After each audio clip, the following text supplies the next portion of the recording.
What is up, everybody? No Astrobate here. I'm not going to take a challenge, so I'm sure the stream is working. Looks like we're finally live. I don't know what it is. It could be something with my USB ports. My USB ports have been kind of funky lately.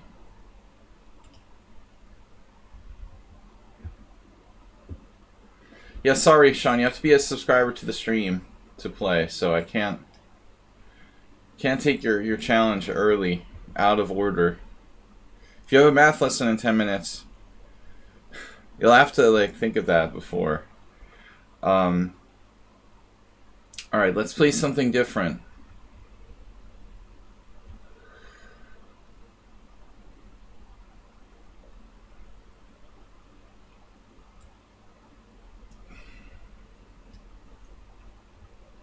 Gotta stop distracting myself. I pay too much attention to chat and not enough attention to the games. So we're trying something different against the Caro Khan.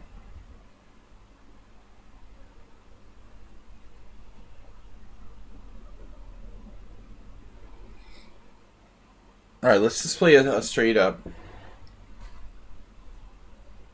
King's Indian style thing. I never play this way. It's not really an unusual opening, but it's an unusual opening for me. I never play this against the Caro Khan.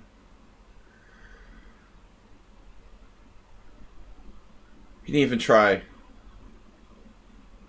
extra funky with Queen E2.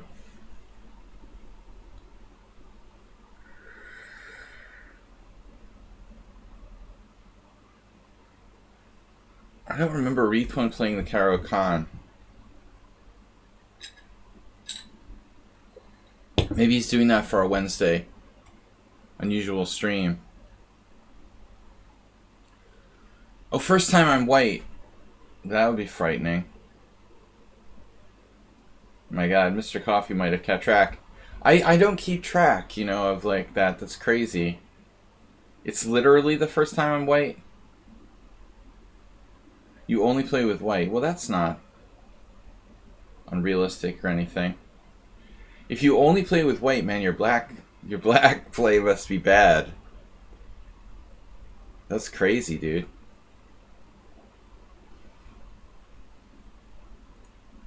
That's really funny. It must really mess you up to only play with one color. That's weird. I can't believe we've played 43 games plus your other accounts. I don't know how many that is. And, you've never played black before?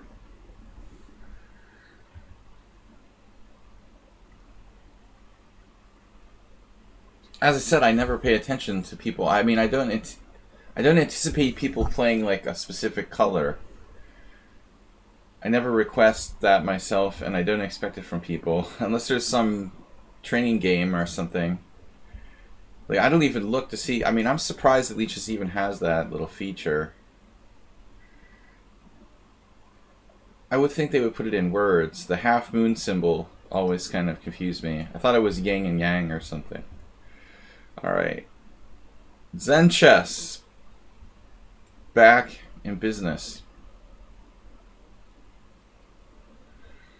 Zen Chess is back in business. Where's Astrobate? He's missing today. So I'm playing a reverse Nesmedinov system.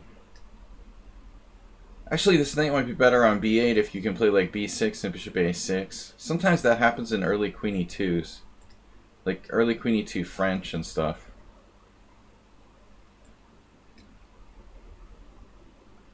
Now, we don't want him to play bishop c5, knight g4 before I'm ready to defend f2. But that's only going to happen in an e45 scenario. Black's... How to express this? Black's down a tempo, having... Or is he? He's not really down a tempo. Because he didn't move his e-pawn. Yeah, it's not like a French where they play e5. It's true, he hasn't really lost a tempo here. I guess this position could happen then, you know, out of e4, e5, e4, e5, d3, or g3. You know, sometimes people play like that. e4, e5, g3.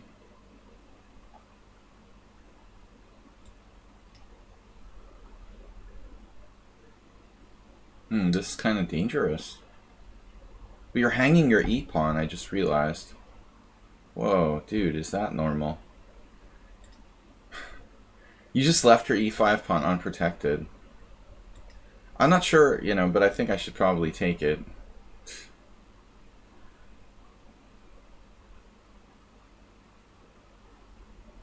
He has queen e7. I don't know if that's good enough for black, but it's considerable. You know, maybe he's okay. But there's crazy variations. Knight e5, queen e7, f4. I just defend the knight. Now he defended the pawn.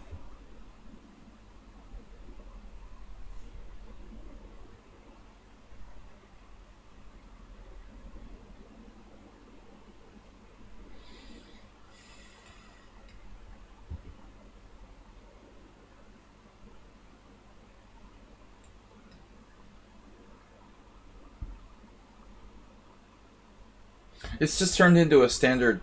It's turned into a standard King's Indian attack now,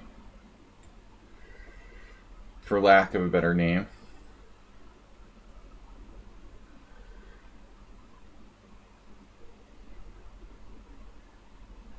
With castles queenside. That's rather risky.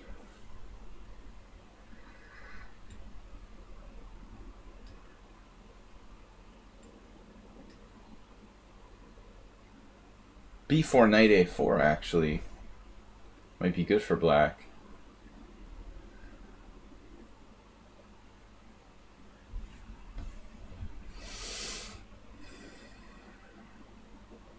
Yes. Specifically, yes. First time I've ever played him with white. Whoa. Mother.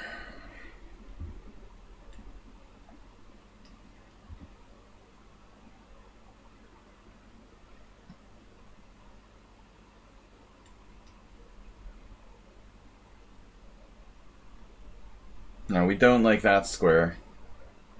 It's a psycho-aggressive way to play with black, honestly. I've seen a few people do this in the King's Indian attack, where they play a bishop g4, sort of standard defensive setup, and then castle queenside. Yeah, it's actually reasonable. I think I saw the world's greatest commentator, Maurice Ashley,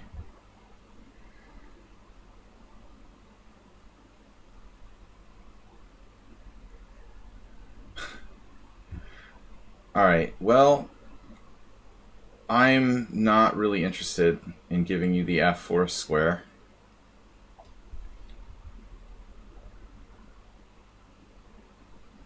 This could get rather sharp.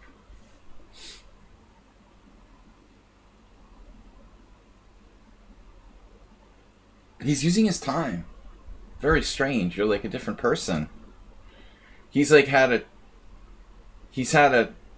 transfer of personalities or something.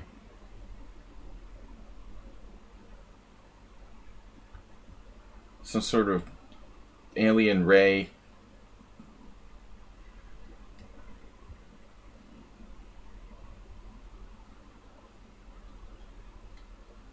Transferred his personality. I think he missed a really interesting move there.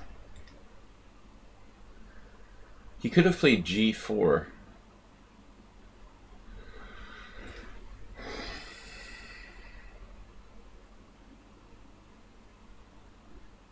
f7's hanging? No. It is not hanging. Not, I say. Now it is. Positionally suspect is black.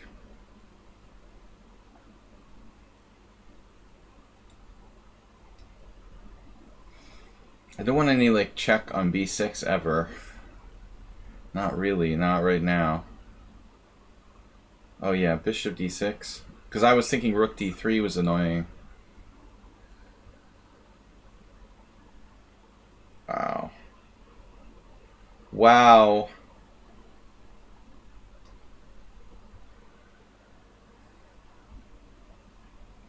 Yeah, it's lost for black. So if queen f5 here looks really devastating. Maybe not though. Yeah, that's stupid.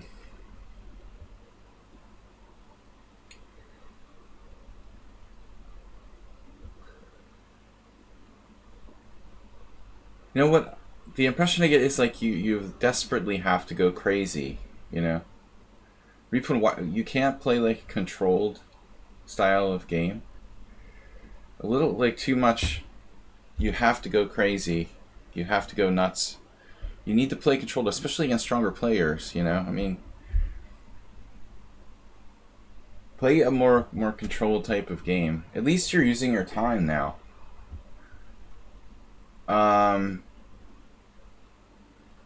But the bullet is me affecting your playing style. All right, I got 5 challenges: Zen Chess, Praying Mantis, Flare, Hate Zero, Alabama. All right, what's up, Zen Chess and Hate Zero are definitely subscribers. Zen Chess got gift subbed.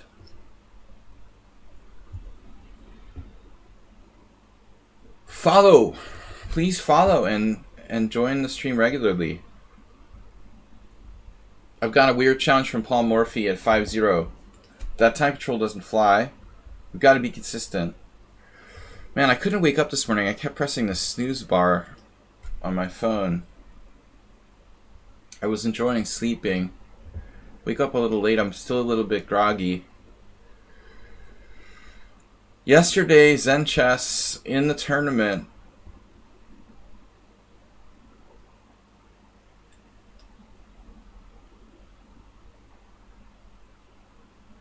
Did you play? You played only 3 games or something. So you weren't really a competitive force yesterday.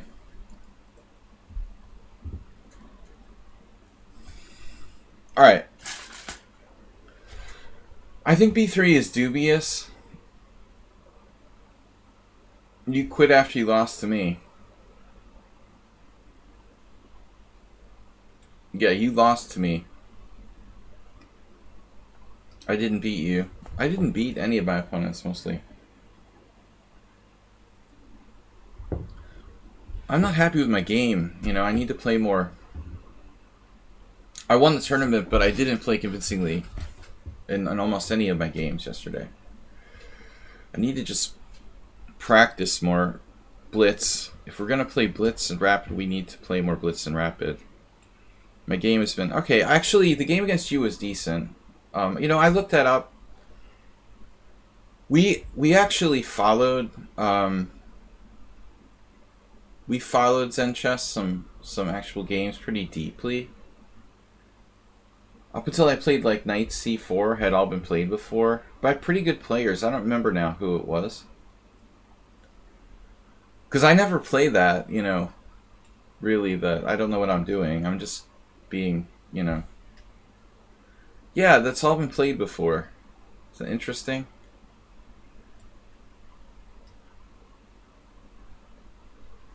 I can't remember who it was. Robert Hess definitely had some games in that line.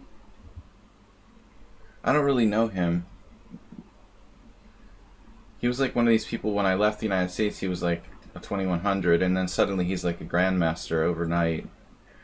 I think he studied with Miran Sher. But, yeah, I did notice that. No, the game against you was pretty good. It was reasonable, but a lot of my games were not great. Against Excel Poker, I was just busted.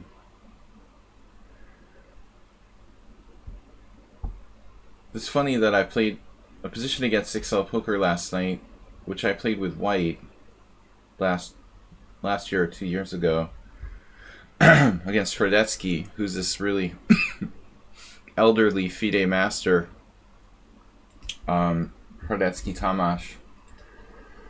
I think I might have had Excel Poker's exact position. It's funny how you see a position from the other side and it's totally alien, you know? Like, I might have literally had the same exact position as Excel Poker. And then on the other side of the board, it feels like I've never seen anything like this in my life. How a position can look so different from the other side of the board is kind of weird. So this is basically a Nimzo Larson. The problem is the knight problem. What I like to call the knight problem. I think we're gonna go with the standard Queen's Indian approach. Really, I ought to consider taking. He's just letting me double his pawns here. But I'm not sure. The problem is I can't maintain control of e5. That's interesting. So if you want to know why I'm not doubling his pawns, intuitively, it's an important concept. If I play knight takes e5, b takes c, I can't stop him from... Maybe I can. I can actually stop him. He could play queen e7 or rook e8 or queen c7. I can't stop him from playing e5 unless I play d4. Which is like kind of destroying my position. Now, like, I guess the same thing holds here. Interesting. This is a little different. If I take on c6, it reinforces d5. If I take on d7, for example, his d5 is weaker.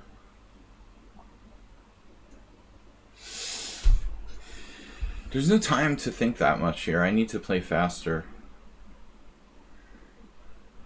But I guess if we play this like a Nimzo, you know,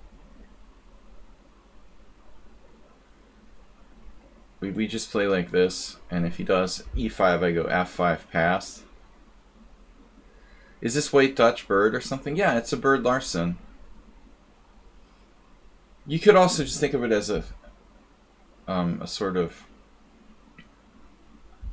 Yeah, I guess that's all you can really think of it as. I'm used to playing the Nimzo where my bishop's outside. It's not a Nimzo, obviously. It's a little bit less good for me in a sense because, you know, in the Nimzo I'm trading that bishop on c6 and here it's blocked in. The role of this piece is not that influential. Or the piece is not influential. I don't know if a roll can be influential. Can a roll? I guess rolls are influential. Flip for rolls. Very good Hungarian poker player. Online. I never met him. Queen c7.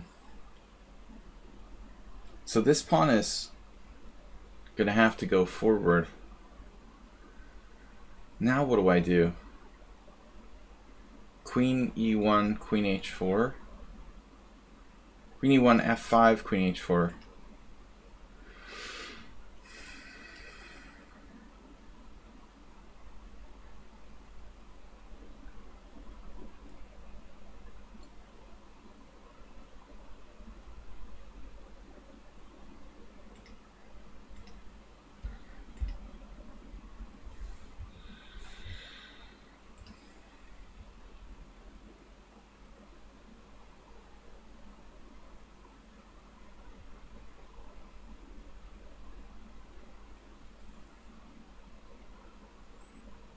Heading for g3. I mean, I play the Queen's Indian. It's oftentimes like you get Queen's Indian positions with black like this, where you have to play f5. So I mean, it's very interrelated to my black repertoire.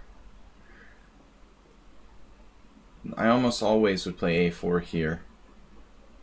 Basically, kind of forced, strategically speaking. Kind of forced is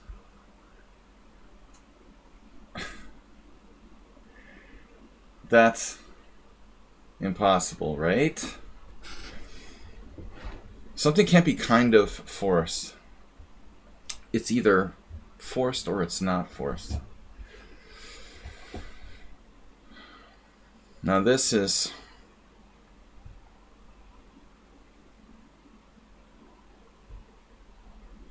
It's possible to play queen g3, but then he'll play f5 and I'm never going to get another chance. So I think I have to do this. I've had games like this, again, with black. Against various people.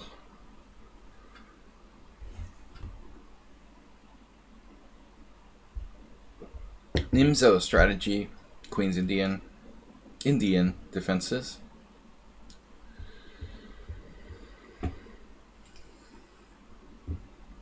The center looks like an Antarctic ice shelf about to collapse. There it goes. Not a joking matter, I know. Alright, I was thinking this looked like the ice shelf. If you can't joke about Antarctic ice shelves collapsing, what can you joke about? Right? What are we going to do? Yeah, there's a problem. I mean, he's got h2. He's got control of the e5 square, a la Miralles. So, you know, everything is like spiraling out of control here. If White does e4, he has like a winning position. I mean, I have a winning position. He, I, me. But right now, everything is out of control. The access to the e5 square, very important. If f6... Don't know what I'm doing. Alright, I mean, I'm just choosing a move at random here. I don't know. But this square is very important.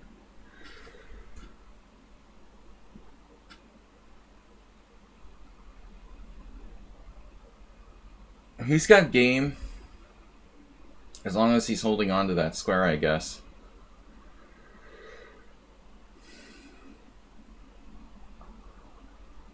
Otherwise, he would be busted.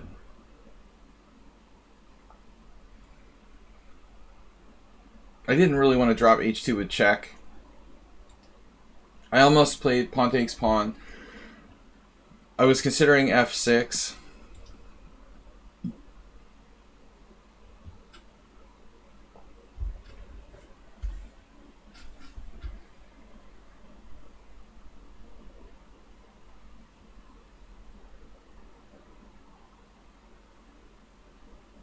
Speaking of f6, f6 pawn takes bishop, queen g5, pawn takes rook check, rook takes, knight takes f6, bishop takes f6, there, queen h6. So I can actually do this.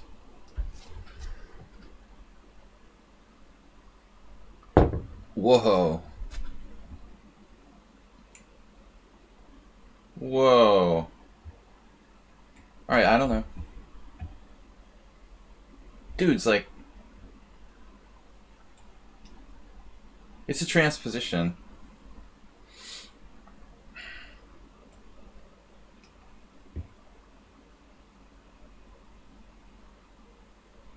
I think I'm going to be physically ill. I guess I should have taken with a knight. What do you think? Oh my god. I was like, well, what does it matter if I take with a knight or the rook? I'm literally going to lose because I took with the wrong piece there. Dude, you swindled me. Man, I didn't see queen g3. I thought it didn't matter which way I take. Look at that. Wow, it's a brilliant conception. It's a brilliant conception. And it works. Oh my god. He's just lost after knight f1. Oh man, that's ridiculous. I obviously didn't see queen g3. Didn't think it mattered. Yeah. What was it, unsound though? I mean, I won't feel as bad if the whole concept was unsound. So I lost. I just don't see this idea. I never saw it in my analysis. It's pretty important too. Well, the problem was he messed up the move order on me, you know.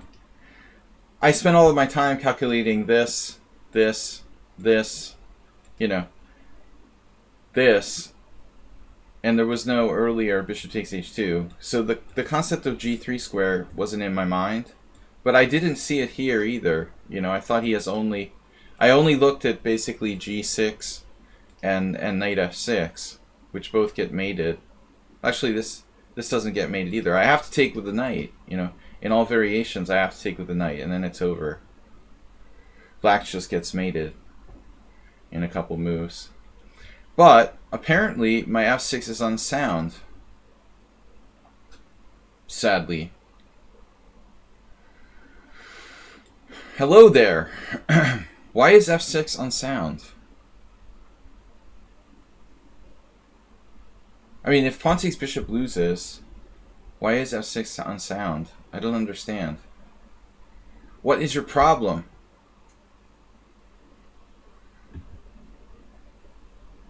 So what's refutation?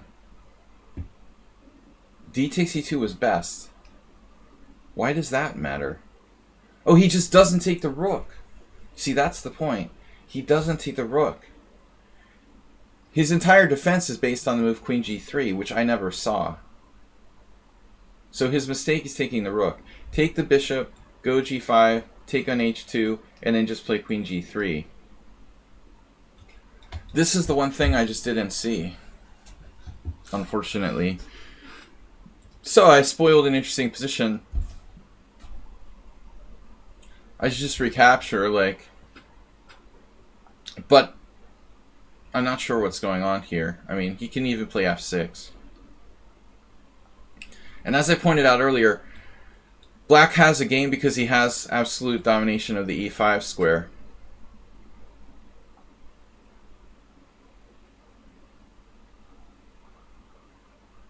Computer actually gave f5 dubious. It wanted to play queen g3, but my problem is f5 for Black. I guess here I have this. No, it's not clear what's going on if the Antarctic ice shelf collapses. It's a very tense position. The engine thinks I'm better here. You know, so that was interesting. Alright, good game. You deservedly got the point back from yesterday. I managed to avert defeat in yesterday's Tuesday tournament, but now immediately losing. Immediately losing. Has this ever been played like this far? No games, no games? Wow. No games? Really? This position? Nobody in their right mind allows White to like double them on... It's kind of surprising. Okay. Yeah, nobody played a6 basically.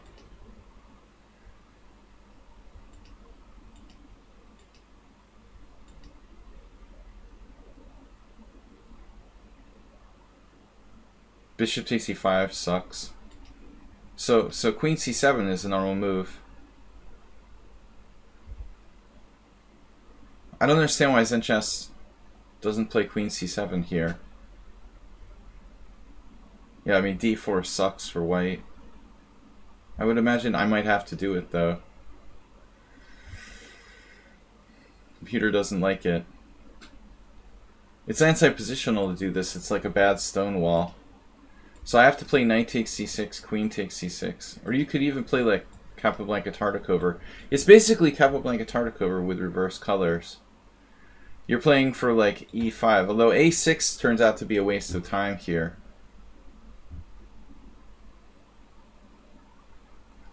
Yeah.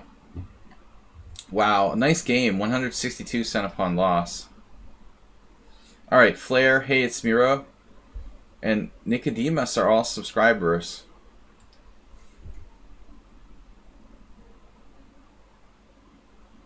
Where?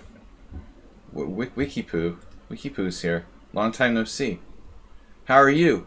Wikipoo. Okay, so we lost. I'll think of some excuse. Zen chess is pretty good. No, Zen chess. I don't think you're worried about doubling f6 pawns, you know. Yeah.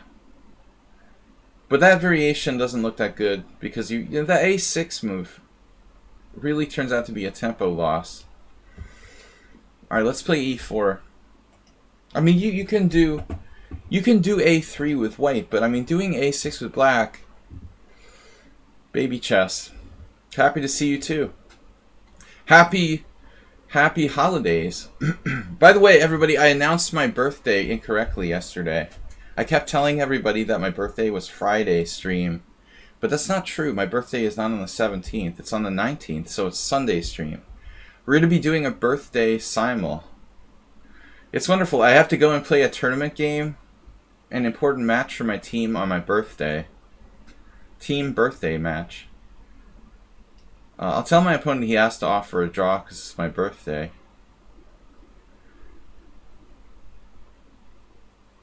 I was reporting people like Friday was my birthday stream, but that's a lie. I'm just lying. It's not my birthday on Friday.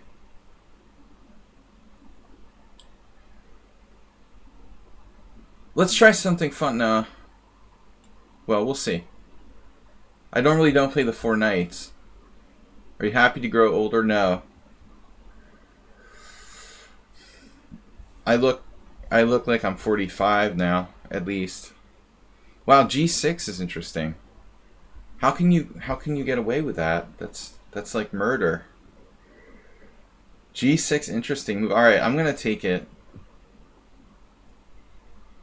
No. I thought Queen E7.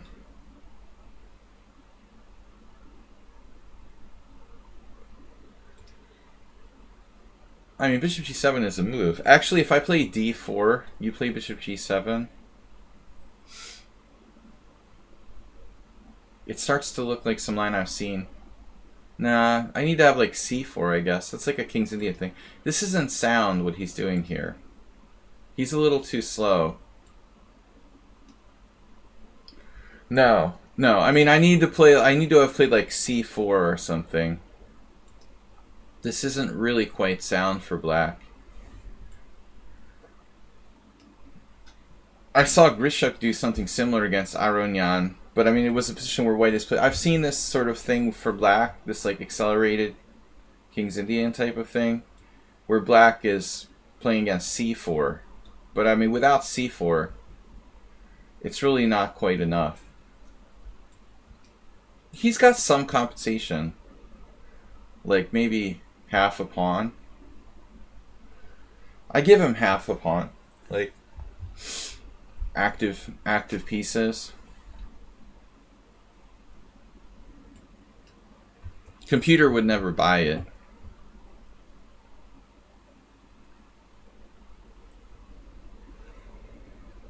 See the problem here? What's the problem? I almost played the wrong move. This has to be the problem.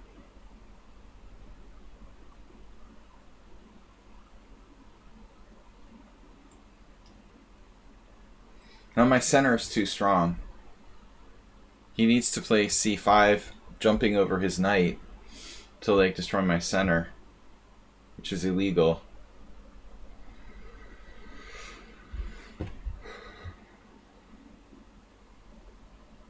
Never happy to grow older. Once I reach 30. It's funny that I thought I was old when I was 30. You always think you're old, no matter how young you are. When you're 30, you're like, oh, I'm a dinosaur. At least that's the way I looked at it. Maybe other people are different. I just remember thinking I was old when I was 30.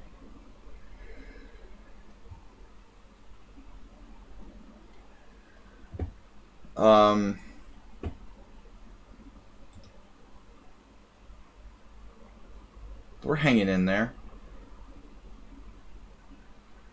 Tazzy. You're almost 58. You can't wait till retirement. I'm never going to be able to retire.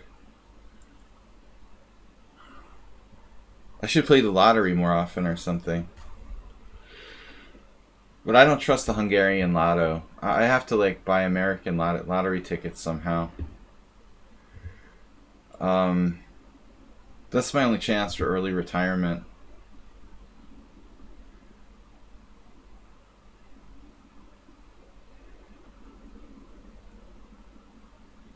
What if you can buy like US lottery tickets online or something? I'm not sure if I trust the American lottery either, but thinking of ways to retire early, the lottery is like my only chance.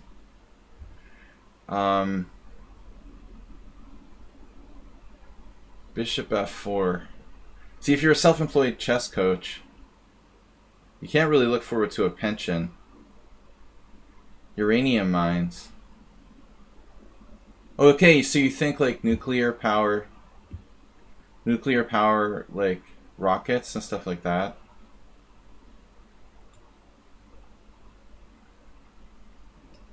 I read about how, you know, a lot of scientists think that that's the future of space exploration. I mean, they want to put a nuclear... China and the United States both, NASA and China both want to put a nuclear reactor on the moon. Which is actually not a science fiction idea. I mean, this is a very... It would also make space travel much faster. Yeah, I think nuclear power has potential. As much as it was taboo. It's a lot better than fossil fuels. Put $50 in every exciting cryptocurrency. Oh man, don't talk to me about Bitcoin. I don't want to think about it. I try not to think about it. I should have sold it when it was up to like 68 or whatever. I'm like, no, I'll hold on until it gets to like 80.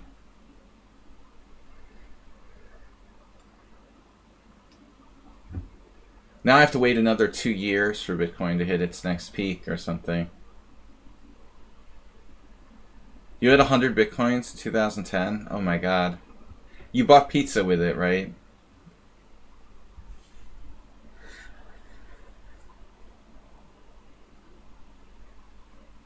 How did you get Bitcoins in 2010? That's crazy. Where did you get Bitcoins in 2010? It's interesting. You sold them all for $30? Yeah, but how did it come to your attention? I didn't even think about it back then.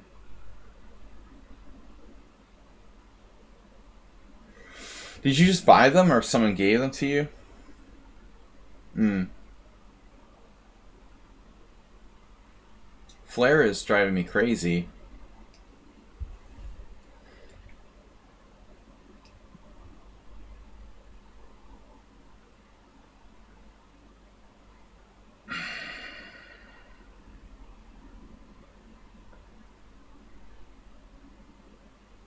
Have a nice day. Don't forget my birthday is Sunday, so bring your presents on Sunday, not on Friday. You traded on PayPal? You traded PayPal for them? On a Bitcoin trading channel, wow. Yeah, I didn't have any Bitcoins till like 2016 or something. I'm not that into crypto, but every time I'm like, oh, I'll almost sell. I always make like the wrong decisions with major financial stuff. Whatever I do the opposite. I have very bad timing with like selling and buying things. If I buy a house, you know, like the market is gonna crash like the next day. If I sell a house, everything is gonna like double in value the next day.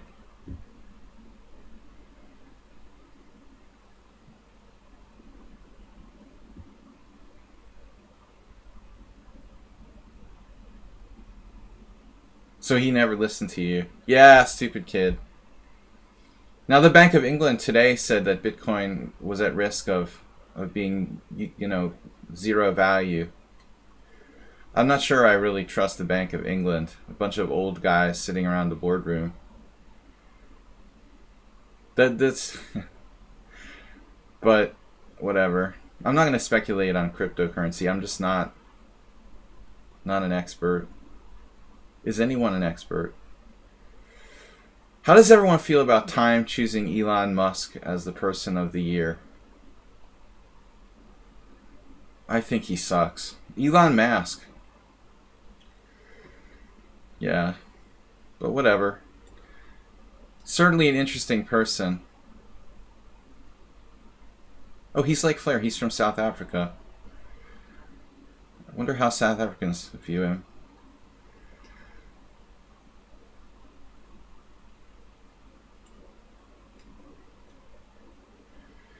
I think it's a bad choice. It's a bad choice. He doesn't need any encouragement. They're just encouraging him.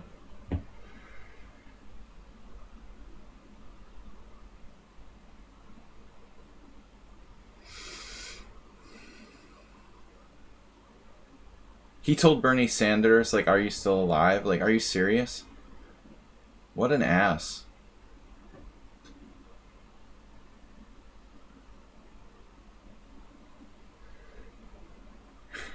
You know how much he's donated to charity in his life? $100 million. Which is nothing for a super billionaire. He's basically donated very, very little money to charity for the size of his wealth.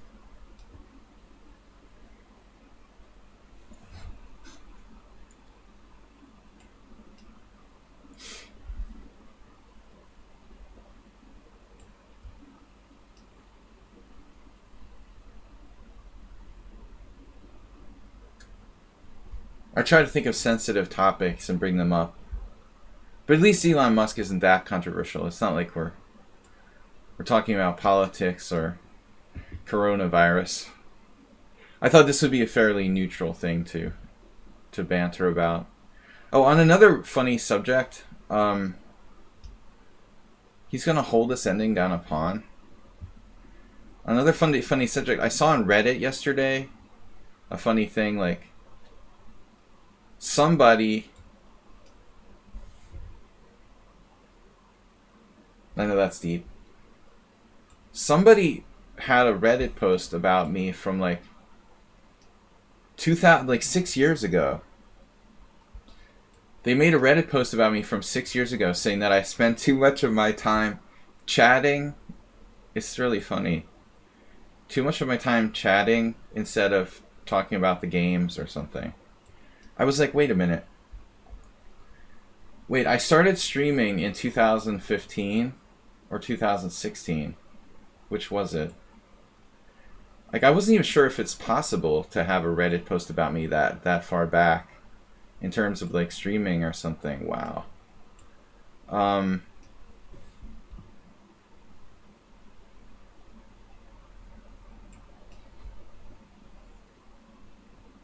No, there's nothing wrong with chatting, but their point was that I chat too much about irrelevant topics and stuff.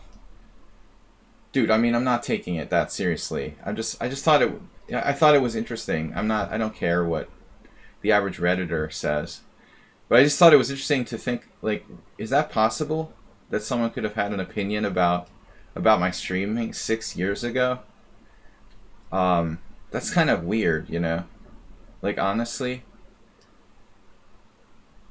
6 years ago, dude, I didn't make my Lichess account until 2016.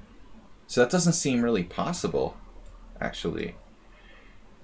I mean, I played a handful of games the same year in 2016 on Internet Chess Club when I was streaming.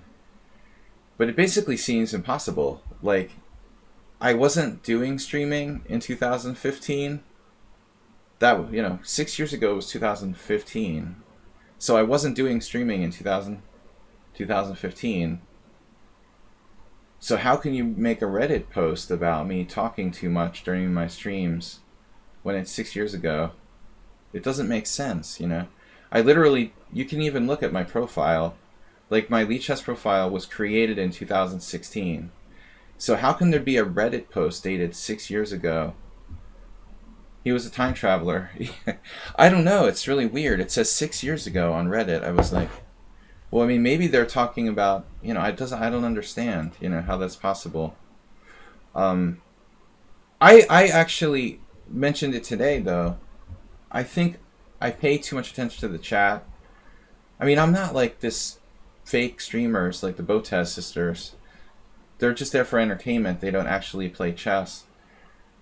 If you do that, like, of course you have to pay attention to the chat. But if you're serious about chess, you have to find a balance between chess and serious chess and talking and discussing stuff with the chat, right?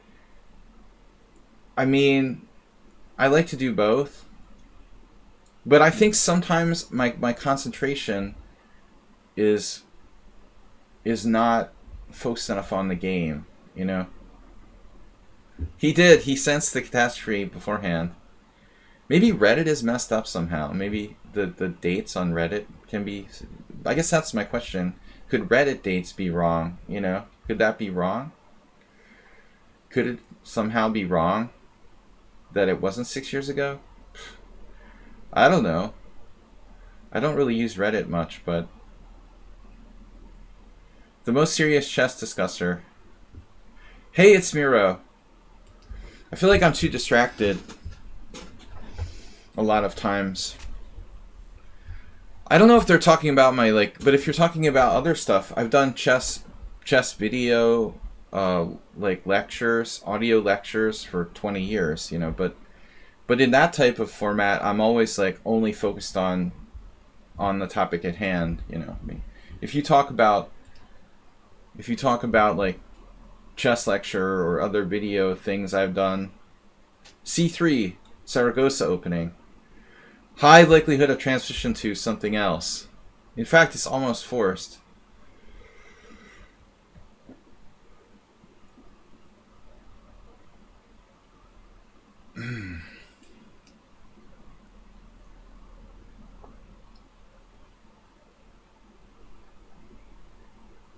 I mean, whatever you do, you know, you're going to get people like criticizing you. I know, and I understand that. I don't care about that, you know, especially on Reddit or something. But I think there's some truth to it. You can't make everyone happy, though, you know? Like, how are you going to make everyone happy? Some people like the chatting. Some people, you know, want you to just focus on the serious chess element all the time. It's impossible. It's like music. It's impossible to make everyone content. Literally. Reverse. Reverse Caro-Kann. Reverse Caro-Kann Gurgenidze. Very well. Keep it that way for at least another game or two. Hayesmere already has a 20-second lead on the clock. But I mean, you know, the dates didn't really make sense. It doesn't add up. 6 years ago means 2015. And I was still playing online poker and stuff. I didn't even have an account on Lichess yet.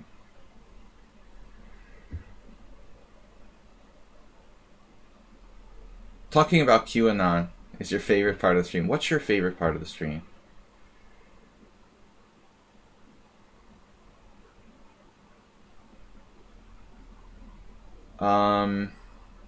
Cryptocurrency mini episodes. I try not to look at the Bitcoin price now. Just do the opposite of whatever I do. So F3, this is a good move. Yep. Now, which way do you take? Do you take with a pawn and keep the pawn structure fluid, or do you take with a knight? Because developing a knight from G1 is a logical thing to do. Tazik, you're obsessive, but I like that. You got the obsession about that now. Yeah, he took with the knight. I respect that decision. It also keeps another pawn in the center.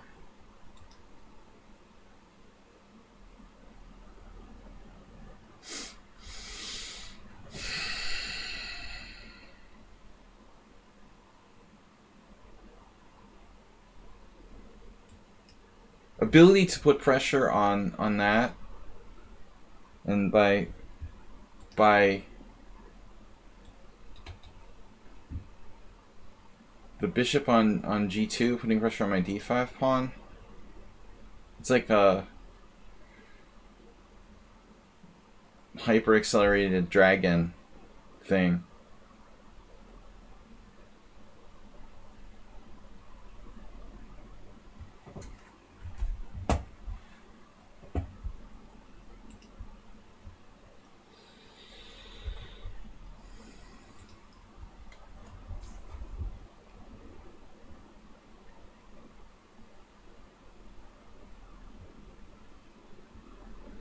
I was thinking of like posting like really mean things about myself on Reddit and seeing what, what people did, if anyone would come to my defense.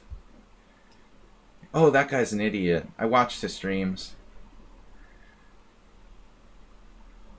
I'm not gonna get involved in like forums though. I hate the forum atmosphere. Just it occurred to me like it would be amusing to like insult myself with an anonymous account on Reddit and see what people did with it.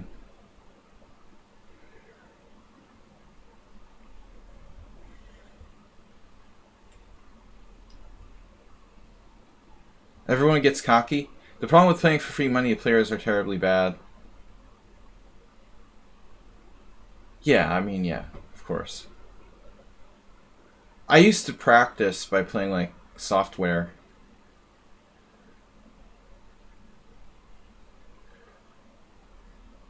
Which was at least like sort of sounds stupid today. But at least that was like unbiased. But yeah, people are gonna play too wildly if it's not real money. You can learn the basics, but it will never be realistic. Truly realistic.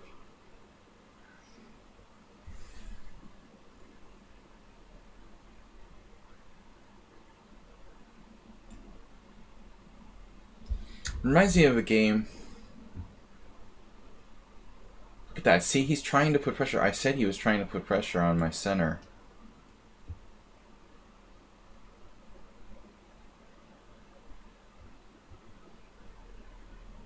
Now you want my B pawn. Hungry, hungry hippo. But something seems wrong about White's position. Like, this pawn is unprotected. He's got that chunk of pieces over there.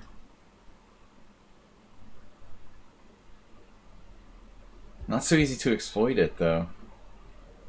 Now I'm missing my white square bishop.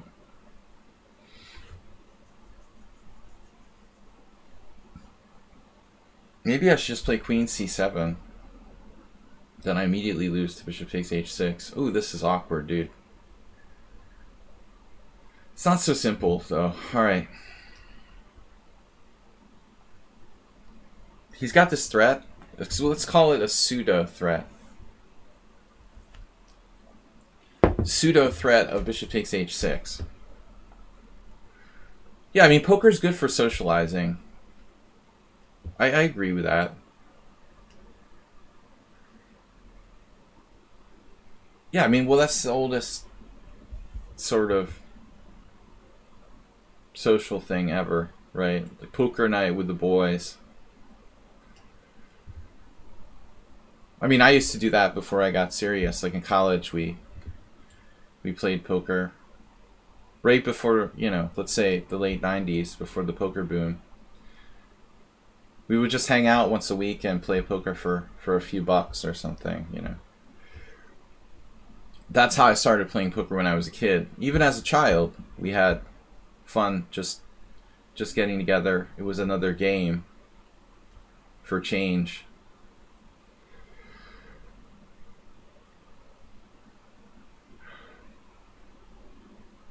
My favorite part of the stream is when I get in my car and I go home.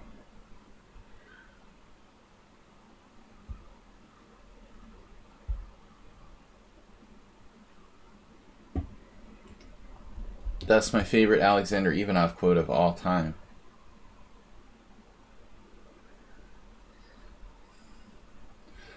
I've told this a million times, but it never ceases to be amusing to me, you know, a professional chess player who says that his favorite moment of the chess tournament is when he gets in his car and he drives home.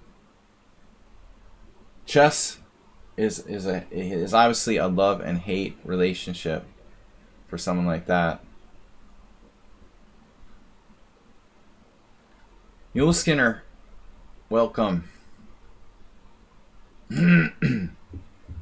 Astrobate's been quiet. He must be nodding off.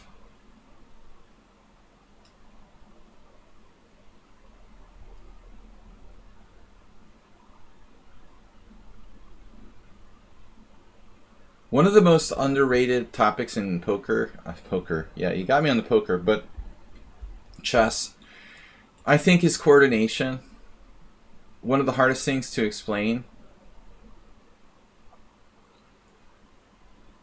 And the most mysterious of chess concepts, at least easily explained, therefore there exists the least sort of material on this concept. You know, the way like these pieces are coordinated versus the way the opponent's pieces are coordinated. He has knight, you know, rook, bishop, rook, all kind of scattered. Wow. This was very original. Materialist, focusing primarily on g5 in this position. Computer has no problem with g5. g5 winning a pawn.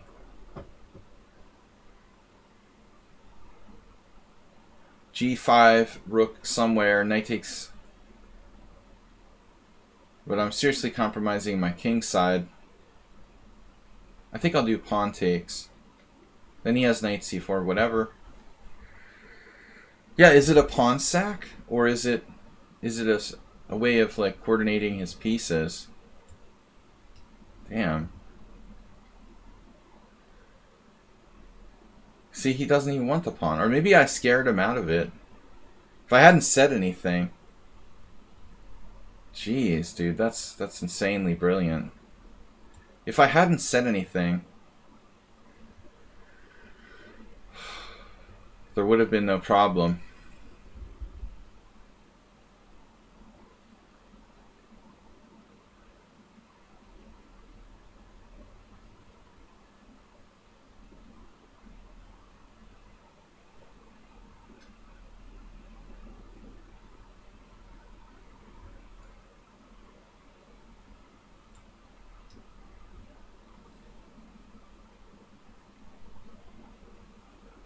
I have a sneaking suspicion that Hayat has a high IQ. I don't know. I never had my IQ measured.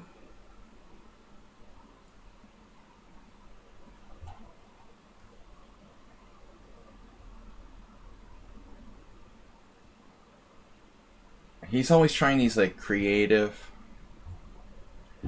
sort of outside the box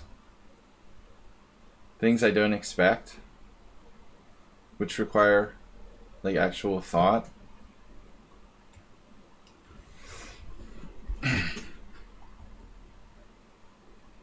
Like honestly, most people don't do that.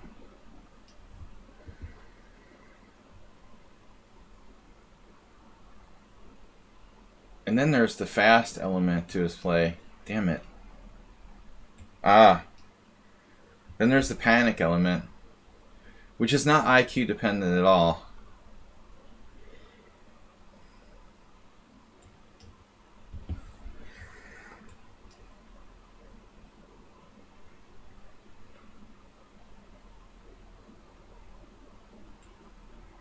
Well, I guess I have no choice in this. Wow.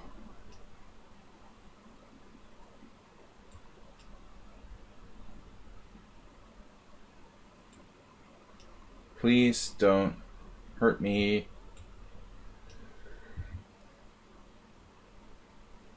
Alright, I need to just chill out. Look at that pawn grabber. I believe he just straight up grabbed my pawn like that on a5. Oh, there goes the rook. He's a late starter. Propensity for blunders is high. He's fast, yet he still blunders. The Norway Mensa IQ test online. Your ego. I've never tested my IQ, although maybe I was as a little kid. I don't know. All I know is, like, I hate those people that, like, they're like, my IQ is... I remember when I played on ICC, there was... Or the people that brag about their being a member of Mensa or whatever.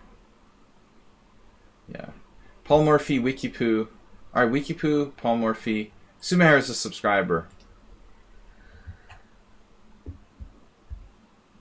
It's like my dad used to say that, like, people who are rich never, like, you know, they never brag about how rich they are. It's basically the same with... It's basically the same with IQ. Like, if you have a high IQ, you don't go around, like, telling everyone how high your IQ is. Or that you're a member of Mensa. For the most part, you know, I think Mensa's overrated.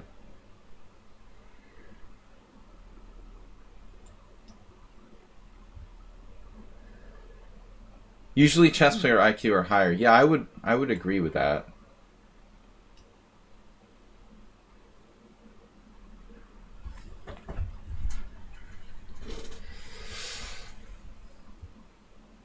So we got Sumair with the classical Queen's Gambit. I don't want to know what my IQ is. How about that? But I think I can safely assume I'm not a genius.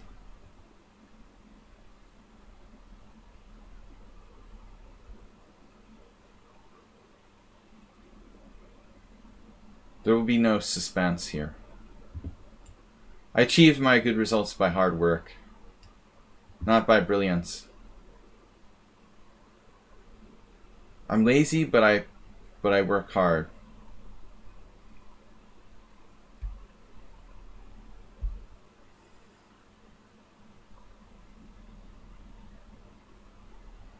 I just plug along, you know.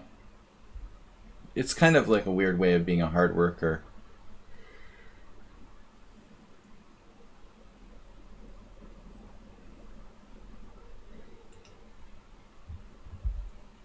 Very dedicated, but not genius.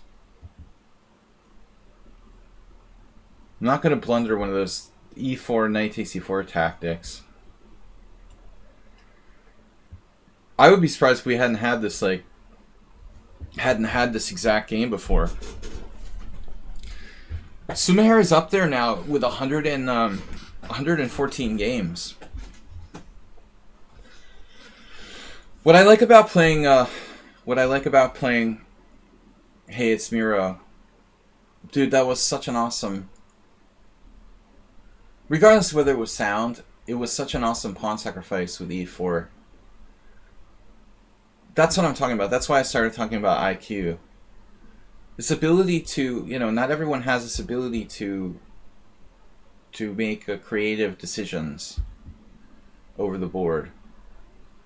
I was talking about how basically Hey, It's Miro's position suffered from lack of coordination of the pieces, and he makes this pawn sacrifice e4, where by so doing he can actually get his knight from a3 to c4 to e3 to f5, you know, or possibly just recapture the pawn on e4. So he actually actively found a way, using a very creative approach, to coordinate his pieces with the pawn sacrifice. I mean, I think that's an excellent example of creativity, you know, kind of, I won't say it's like genius, but I mean, it's a brilliant example of using creative thinking in a chess game, most people would go as far as, I can't play e4 because it like loses a pawn, you know, therefore I'm not going to do it.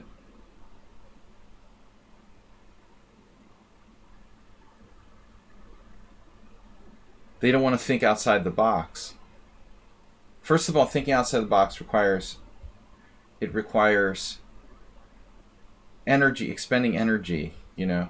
It hurts our head, it hurts our brain to think harder, you know, beyond the surface. Secondly, it requires time. That's why I hate bullet chess. Like, seriously, I like creative, deeper, strategic ideas, not just reacting with this mindless, you know, mindless moves.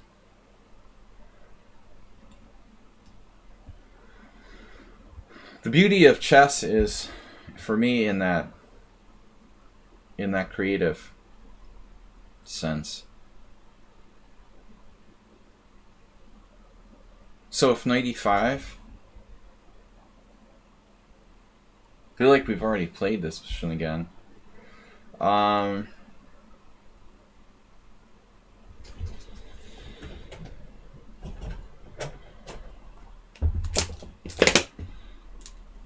What box?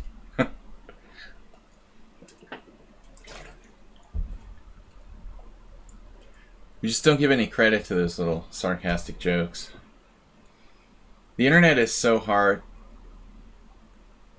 It's so hard to pick up on the humor online. Archaics was making a joke.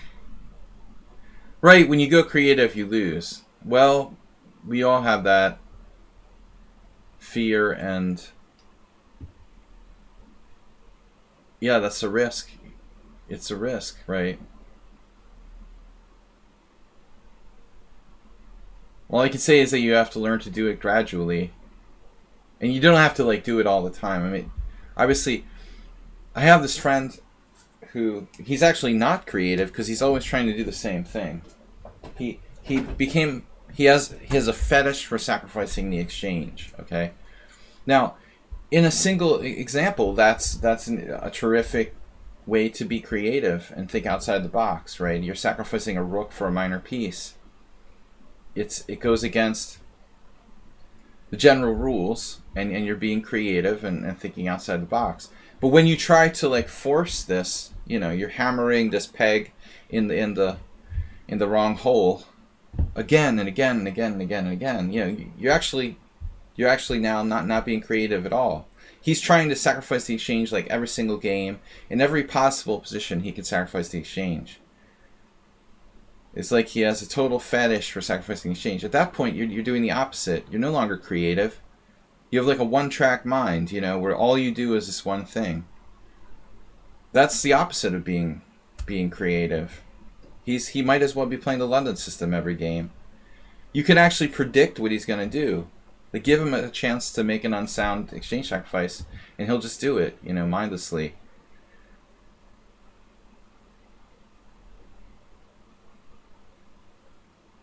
It was funny. A guy I was playing poker with this week played him, and he sacked the exchange again. You know it's going to happen before the game even starts. You can't force exchange sacrifices every game. Opportunities like that don't arise that often. Nah, 5 is a good move, probably.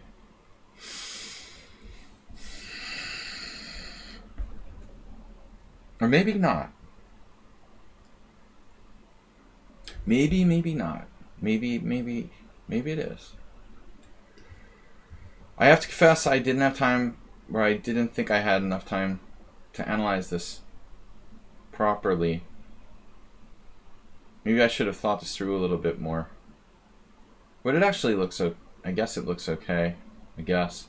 But I should have made sure before I did it. I have to confess to not analyzing this enough. Your Honor, I have a confession to make. Your Honor, I have a concession to make.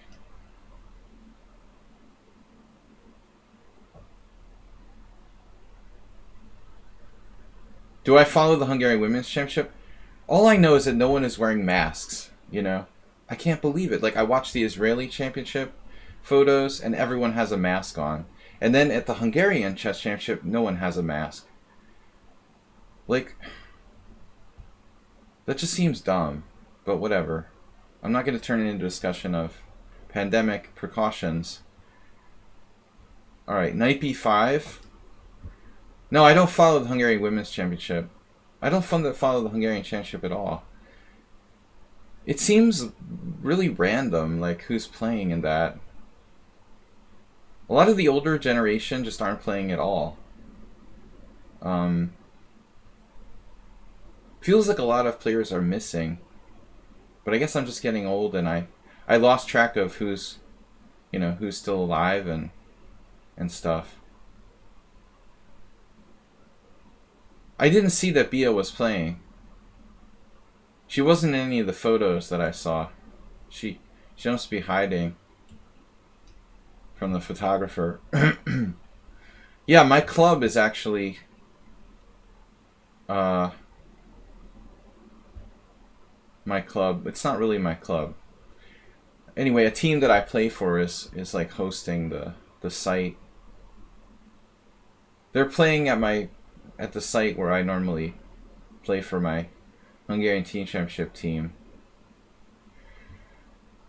Which actually, it's kind of not very central. I hate going out there. It's like way out in the north part of Buda. It takes me forever to get out there. A Sunday morning I have to go out to that site where they're hosting that. Sunday morning for my birthday. I get to play chess. Yay! We're playing Nirakaza, which is maybe the best team in our... This is a very important match for my team. We're playing what I would argue is like the strongest team. They have a couple of like Romanian and Ukrainian players who look pretty tough. So my team is facing an important match on Sunday. Actually, I have to talk to my team captain and find out what board I'm playing. I don't know if I'm playing board 1 or board 2. Alright, Paul Morphy. And don't tell my other team what board I'm playing. Even if I tell you guys. They don't know. We have to keep board order, but there's another player who is one on the list who may or may not be playing on Sunday. If he were to play, it would seriously mess up the other team preparations. But I don't know and I won't reveal. Paul Morphy 123. Yeah, Hungarian Women's Championship. Of course I know everyone. Except for the youngest players. I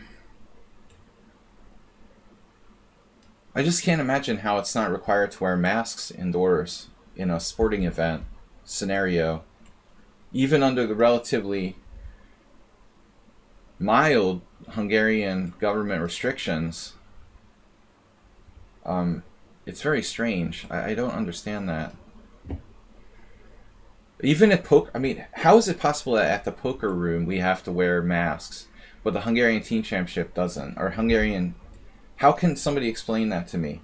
How is it possible at the local poker room you have to wear a mask, and in the Hungarian Chess Championship you don't?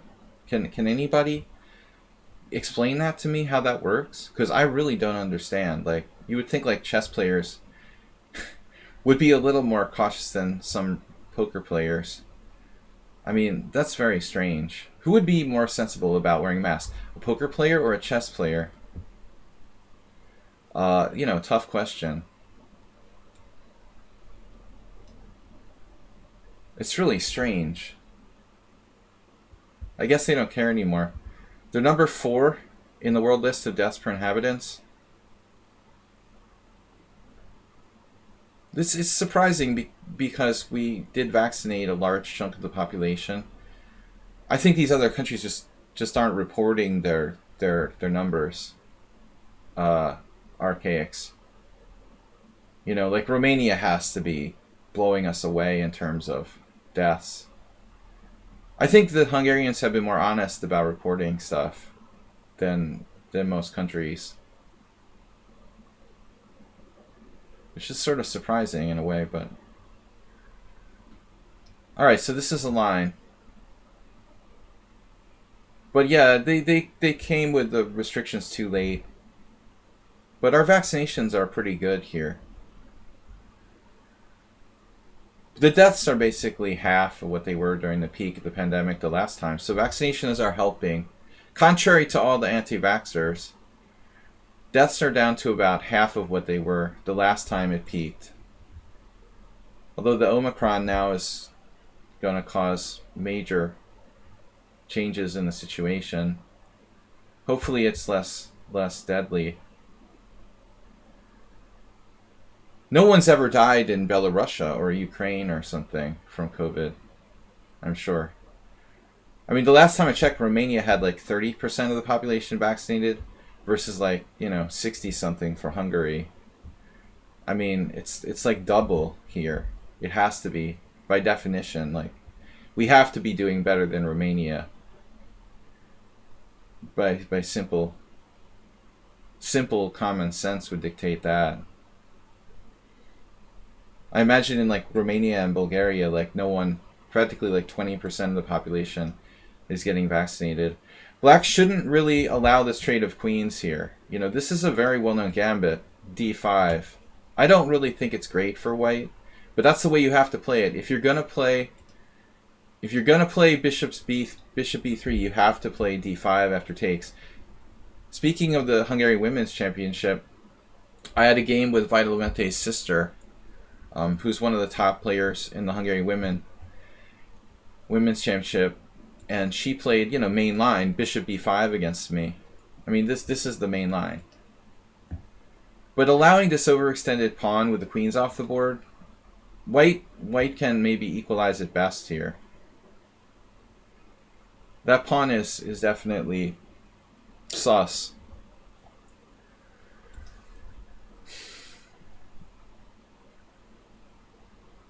Now, to be honest, I don't know exactly what the best move is here for me. I don't think I want to block my bishop inside the pawn chain. So...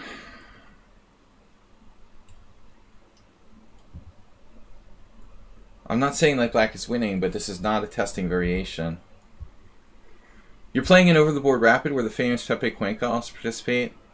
Famous Pepe Cuenca. He's actually Argentinian by nationality. Is that right? All the good Argentinian players like immigrate to Spain. No. Okay, no. So Ivan Salgado is Argentinian. So Pepe Cuenca is actually Spanish. Alright. I never know who's who. I assume everyone's from Argentina. He's actually from Granada. Salgado Lopez is Argentinian? No, he's neither. Oh. Why do I have this idea that they're from Argentina? It's weird. Who's from Argentina that lives in Spain? That's really weird. Of course, like, I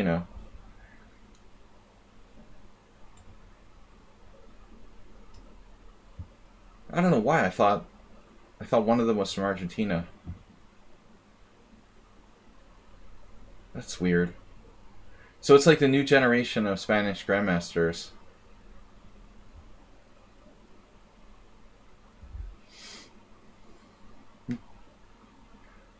Yeah, of course Larson lives in Argentina. My friends from the early 2000s, all the Argentinian players. I mean, you guys have a bunch of Argentinian grandmasters living in Spain. You just don't know it. Just kidding. There's a lot of them. It's hard to play chess, be a chess professional in South America. There's not enough tournaments. What are you going to do? You basically have to move to Europe. You just wouldn't have enough to do. What would you do?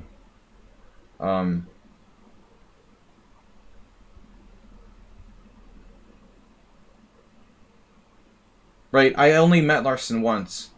I should have got his autograph in the Canaries at a tournament. I only saw him. I didn't really meet him, I should say. I only ever saw him once. And that was there, so yeah. He probably had some connection with Gran Canaria.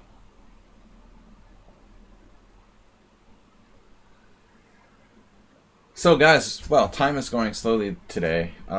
We've still got 45 minutes left.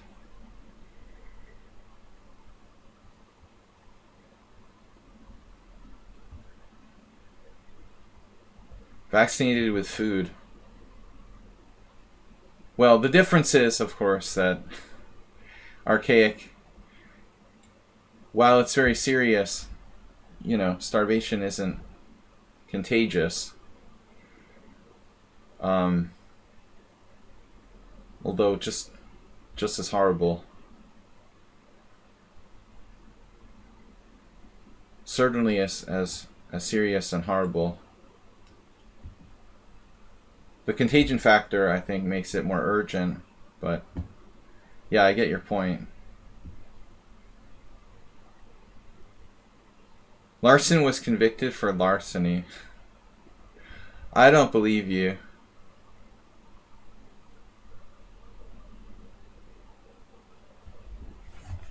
A circus tent preacher in Vegas that I knew. His name was Asterbate.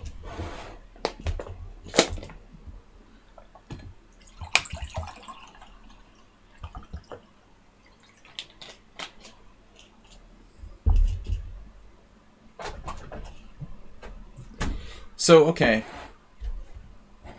What about knight b5? That was the only thing I was concerned about. I guess he can't really do anything with one piece.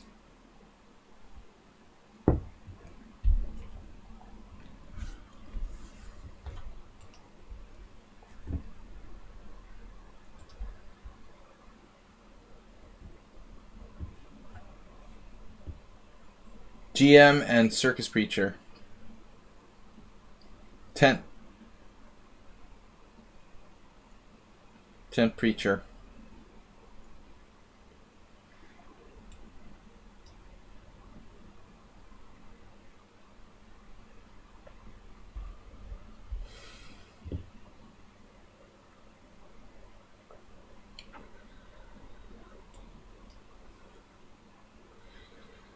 Don Pepe.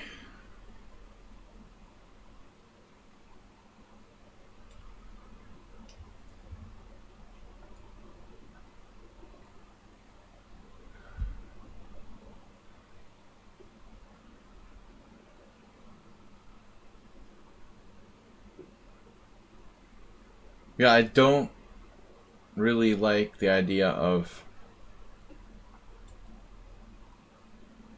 correcting that bishop on d1. If I play bishop takes f3, his bishop becomes a factor. Maybe I should just... yeah, this is best, probably. You play bishop f3, bishop f3. It goes from the worst piece on the board to one of the best.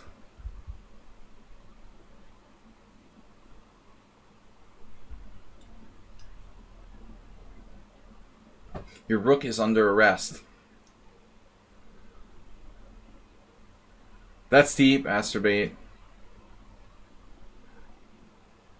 Pepe Le Pew. Warner Brothers. You didn't miss many Saturday morning cartoons, did you?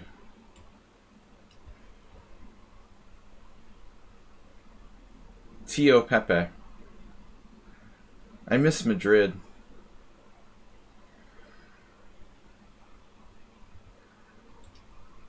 Alright, Wikipoo finally gets to play.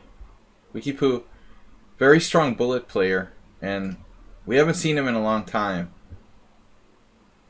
I think he's getting serious about his education. Wikipoo is basically like focusing on school.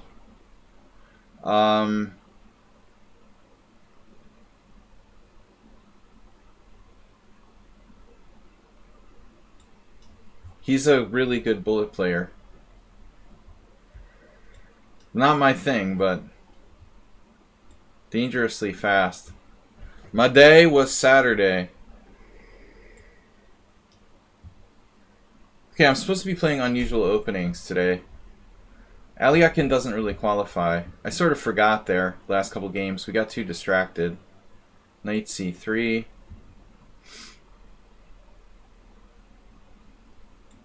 I'm not a big believer in this line with knight f3. It's not the greatest. This is the way the Fischer played against Aliakin. But I don't think it's that dangerous. Or that good for white.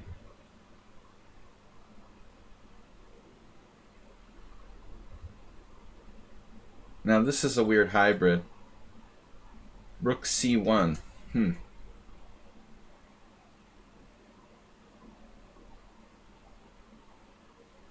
I think the battle for both sides, like whether to play d4 or d5, extremely important concept in these lines.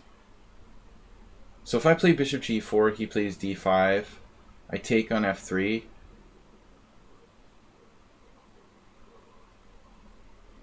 He takes with the bishop, I play knight e5, and he's going to have to surrender something.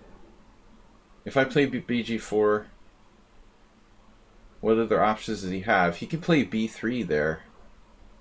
After bishop g4, b3, seems like he's alright. If I play d5, yeah, this is interesting. Interesting move. My other option is play bishop f5, but it doesn't really do anything. So I wonder if I made a mistake. You know, should I have played bishop g4 first?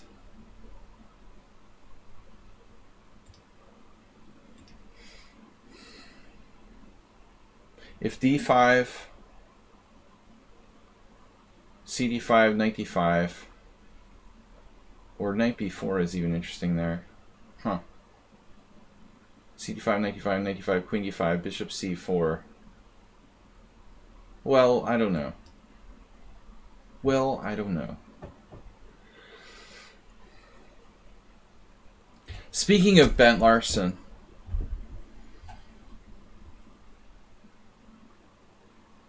I was once inspired by Larson to play the Aliakin reversed with the white pieces. The only game I did that was against a very strong player, and I drew against Larry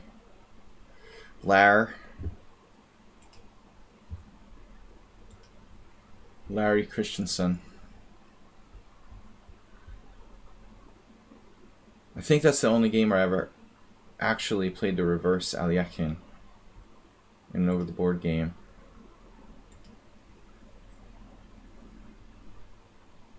Okay, so he has two options, c5 or cd. I guess theoretically white could play b3.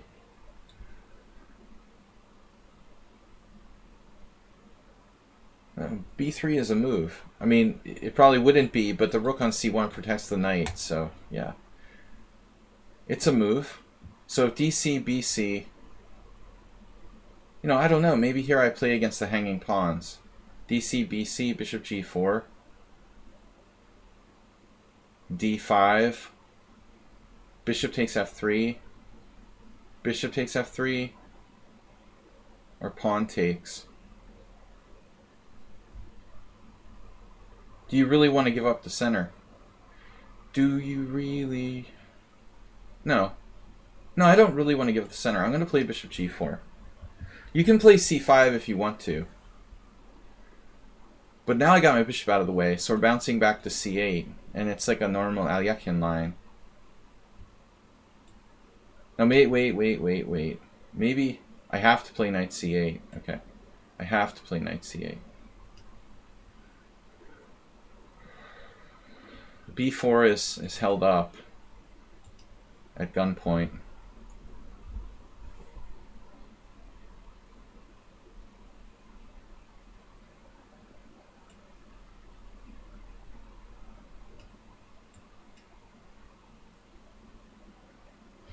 This is the structural point. you know, to play.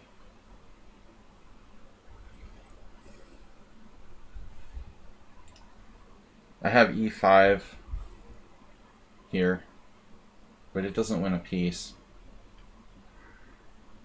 His main idea, of course, as you can see, is b4. Knight e7, however. Am I threatening e5 now? Oof.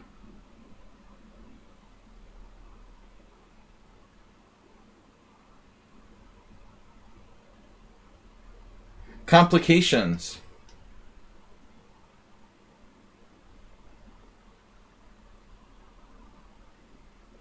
I was going to play knight f5 and just go out here. I also could have tried to stop b4.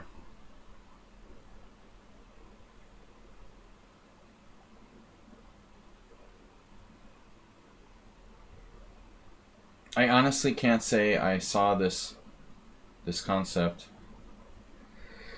I cannot say I saw this concept. This concept is alien to me. Wow. So I literally have no idea what's going on here.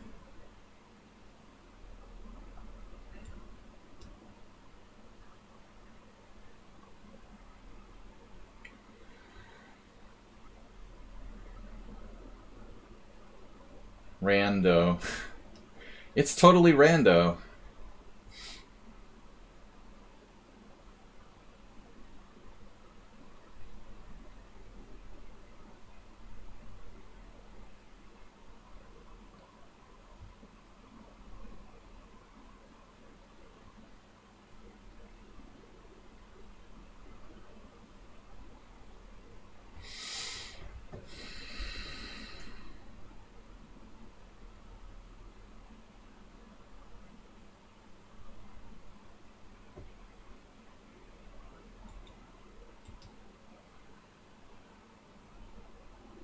I mean, I have no idea what's going on here. What a weird position.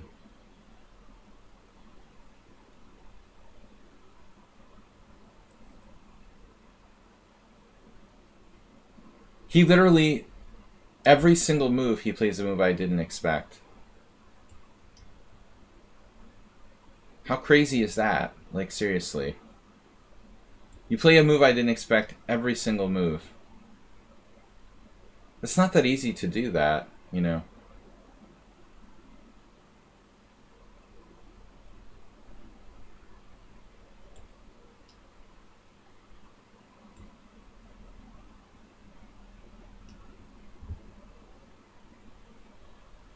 He seems insanely strong.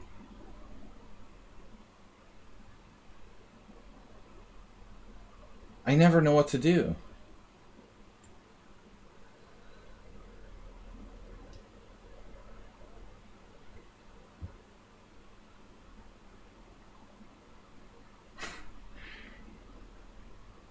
I'm adopting him. He's adopting me. Who's adopting who here? It's really not clear.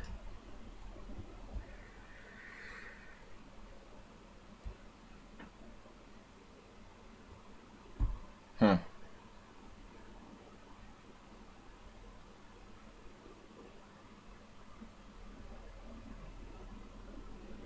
I'm getting adopted on time. That's the main problem.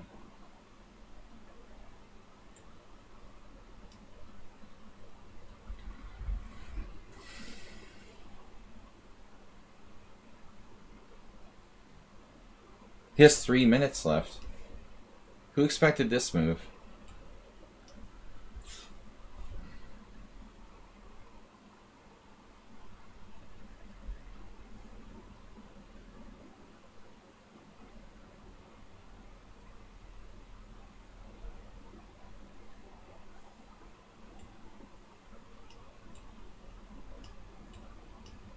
It's unbelievable.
Now we've got the classic, like, Fritz 7 position.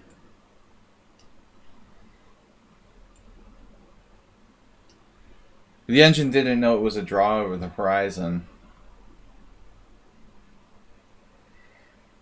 It would, like, play into this, and you would just get a draw against the computer. Because it couldn't see past the horizon, that it has nowhere to go to, like, to avoid the checks.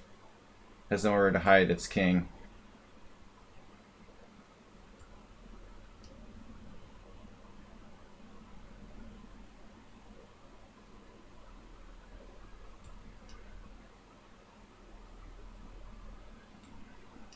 It's kind of difficult for white to win.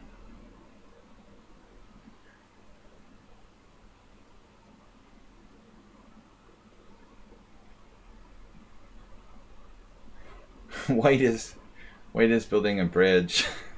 A bridge to nowhere. What is that movie? The Bridge to Nowhere or something?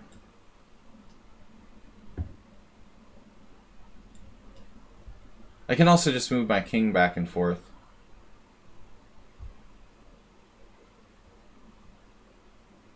I could do king f6, king g7, or king h7, king g7.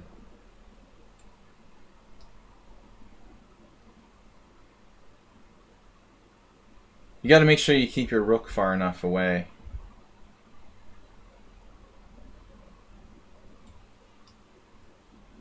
This is like the ideal fortress for black.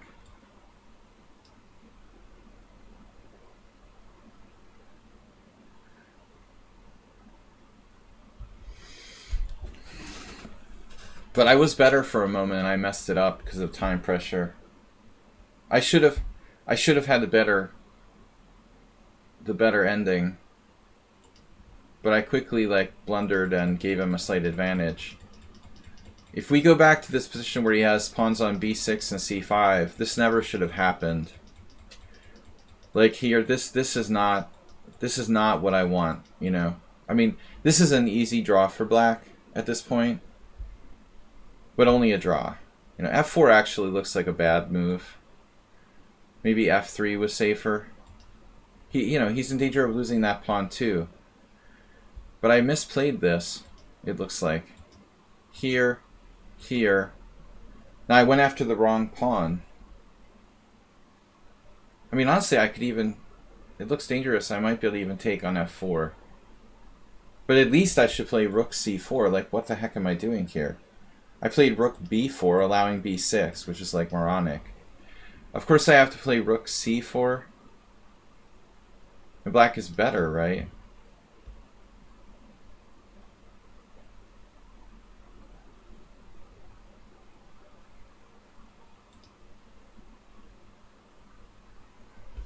A draw is a draw. King f8 is even better, apparently. But if I'm going to move my rook, I should move it to c4. This is a horrible blunder, I thought. I don't know why the computer likes this move. It doesn't like this move. Wow, I can actually play rook b3 here. Whoa, and then go rook b3, rook here. Wow. So rook b4 wasn't a blunder. But I didn't have the time to find the right move with 12 seconds. Yeah, I mean, he's crazy. He should take a draw here. Anything. c6, takes, here. You know, it's a draw. This is just a draw. I mean, white should not be trying to win this position. You know, but he's trying to win on time because he plays a lot of bullet. But it's not a good idea. f4 isn't a good move.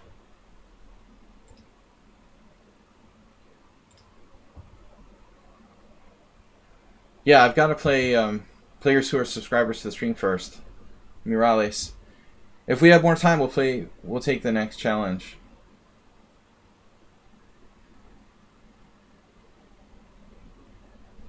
Morales is our VIP.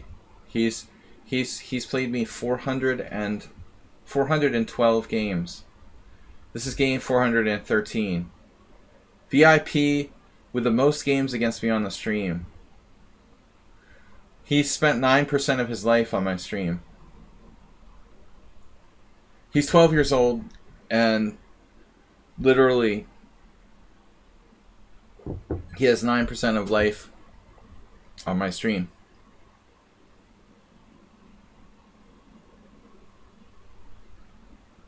He's been taking a beating lately, but he's had his chances. 114 points.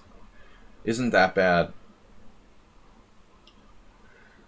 So unusual openings means what?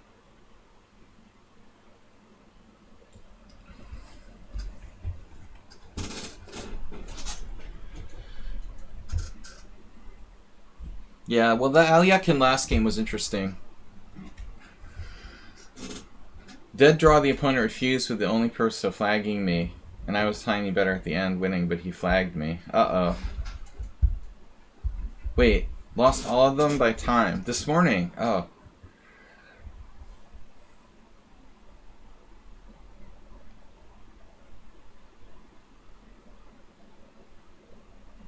I've been playing a bunch of games of this crappy Philidor.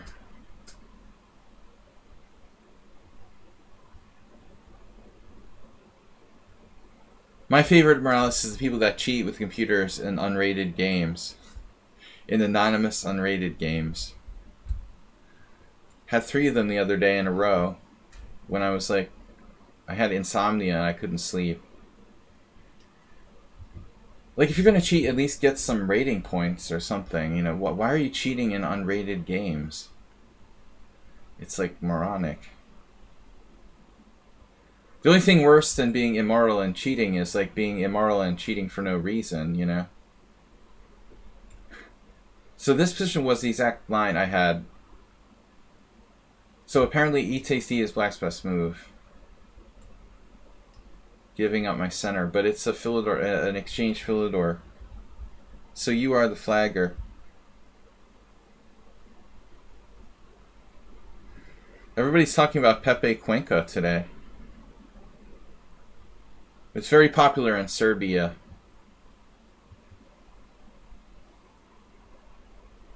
No, I mean, I was inspired to consider the Philidor by another route. First of all, years ago, I realized Nispianu was playing it. And then my teammate Zoltan Varga was playing it. And I think that Varga must have got it from the Serbians, because there seems to be this sort of Serbian chess mafia that plays the Philidor. There's a whole bunch of guys. The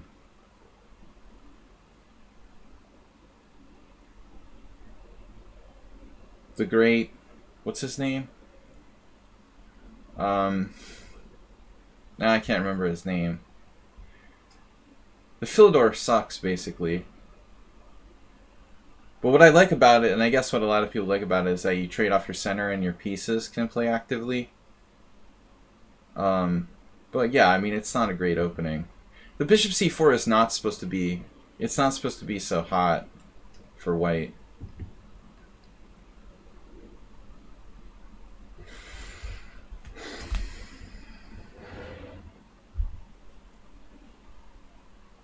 No, there's always been a sort of subculture of people who play the Philidor. It has a cult following. I don't have any illusions about it. I mean, white has to be better,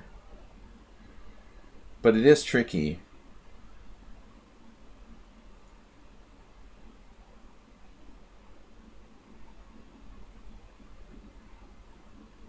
There's nothing correct about like giving up your center.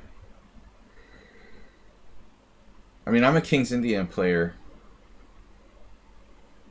from way back, so I understand what it means to like give up my center for nothing. I mean, trading off the e-pawn on d4 frees your pieces, but it leaves you strategically worse like the whole game. Yeah, I'm getting in d5 here. I fully equalized. That's a strong IQP. How similar are King's Indian and Pierce? Well, it's not really the same. I mean, I like to think of it this way, and I may be wrong, but I kind of feel like the How am I defending my d-pawn, actually? Well, let's use some common sense. I like to think of the the Pirc as inferior, because when you play the Pirc, you're like fianchettoing kingside against a d4, e4 central, very d4, e4, possibly f4 pawn center. The King's Indian features c4, which isn't quite as kingside oriented, quite as...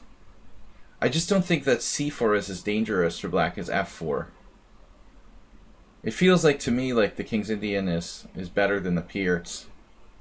Pirc is more hyper-modern. Let's put it that way. The Pirc is even more hyper-modern. White has the ideal pawn center in the Pirc, basically.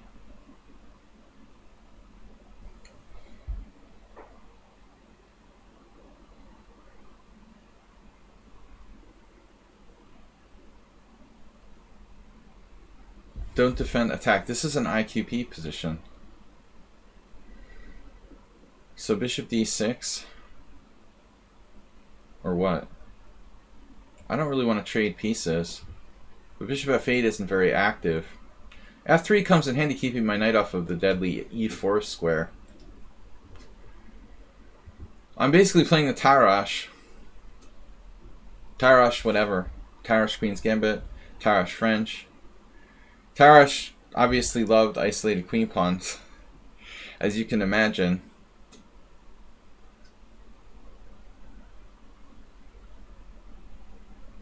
The Pirc was my first opening against e4, which is a very strange choice.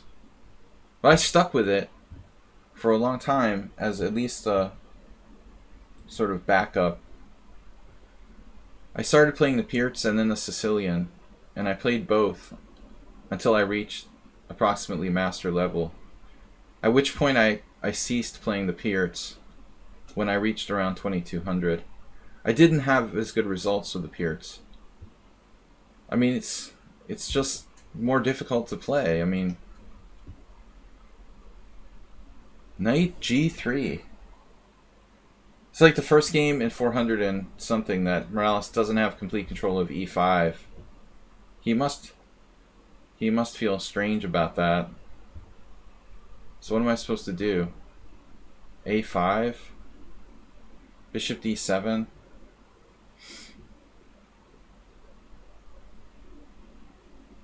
Queen b6.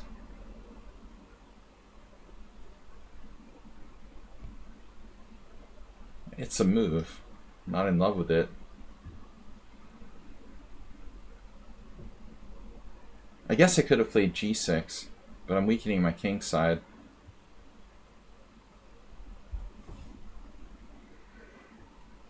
You're suffering. He's suffering.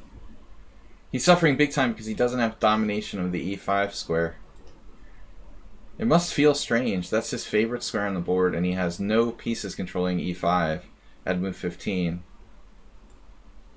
That must really hurt. I'm surprised you didn't play queen d3 there.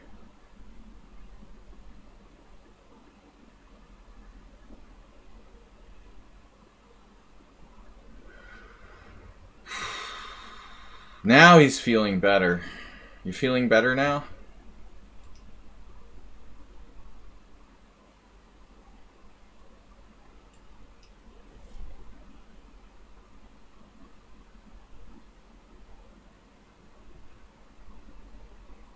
Dude, how fast is he? 2004. Sandbagger.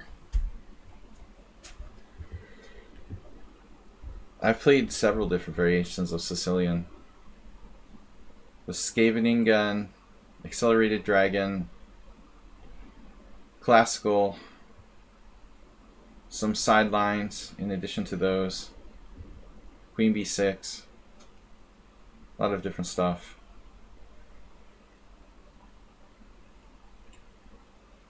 Make your worst pieces great again.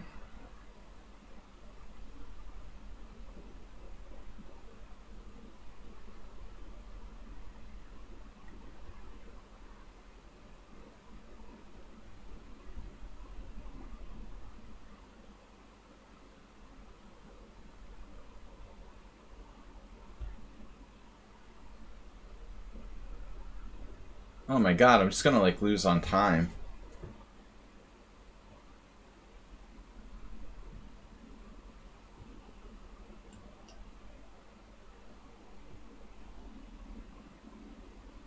Can't believe I did this. It's unbelievable. I just flat out dropped the exchange. It's his favorite square, A4. His second favorite square. A4. White's gonna come down with like a perfect game on this. And he used no time for the whole game. He's got a minute more than me. See, you play on a Smurf account, like where are all your games? He's 2004 and 1,000 games. There's no way you've only played 1,000 games. Bishop b5 was a good move to get rid of my bad bishop, but it loses tactically. It felt wrong. Yeah, it felt right, except for the fact that, yeah, you're right. But I'm down to 14 seconds. I should have just played rook c8. I don't know. I mean, I'm probably better when I blundered the exchange. I was better.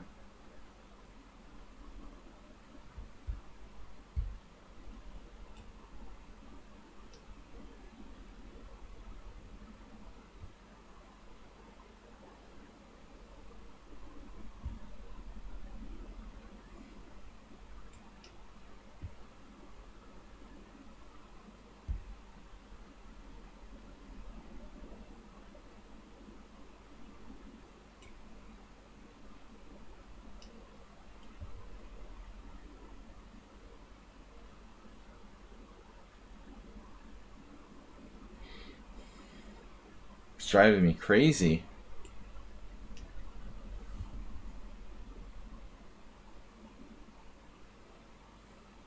And then he has control of the e5 square. It's unbelievable.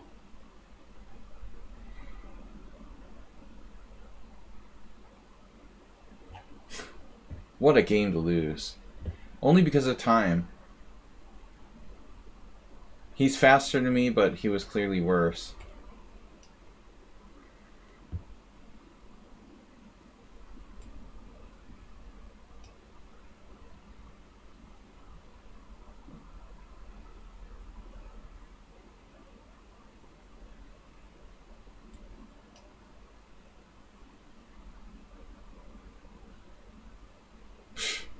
He's an answer for everything.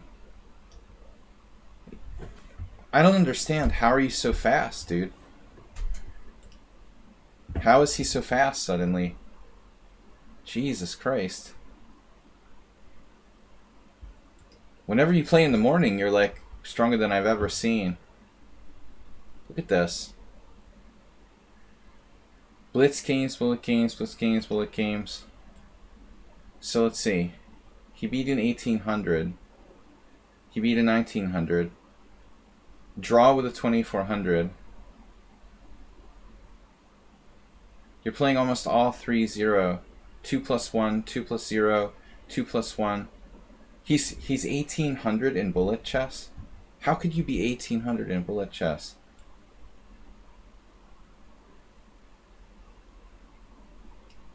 He lost to a 1700.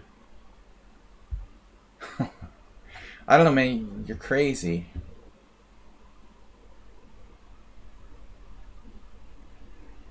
You're 10 times faster than me. How can you suck at 3.0? I don't understand. Even I can play 3-0.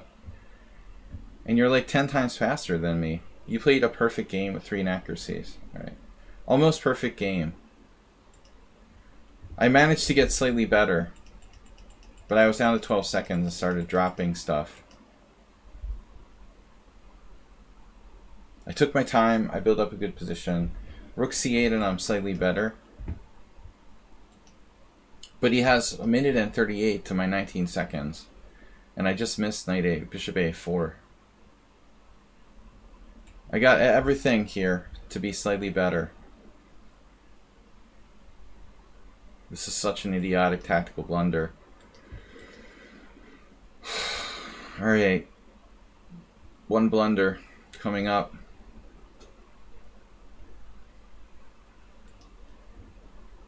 Last game for today. Yeah, 0.9 is not bad for black.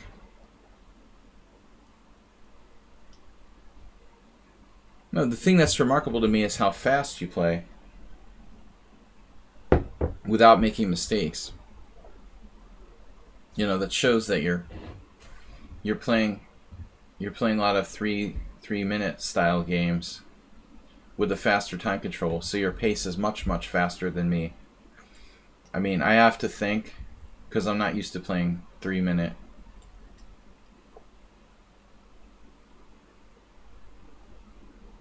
The London system. London system hybrid with c4. This is not a typical move. But it could transpose to something, I guess.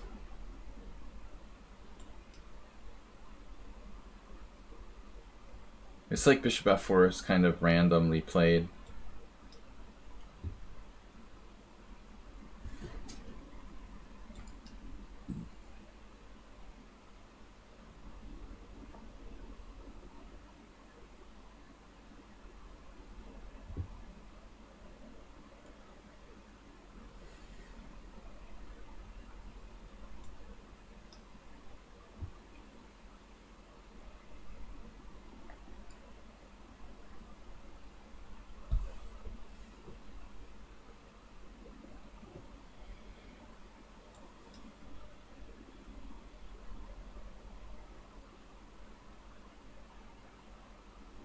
Is this, let's see. New account. But he didn't win all of his games. That's a good sign. Alright. I don't mind playing people as long as they've got like 100 games. Having played at least 100 games. How do I get my pieces out here, though? Looks mildly problematic.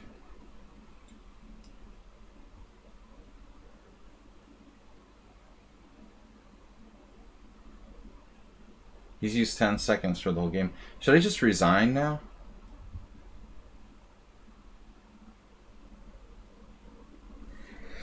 Not yet. Queen b6?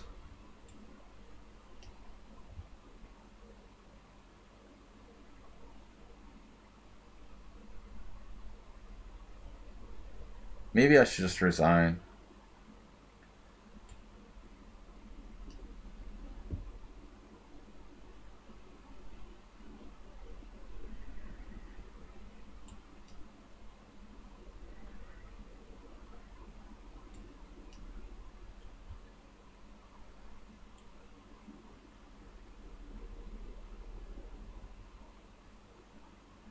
What does that mean, chess on track?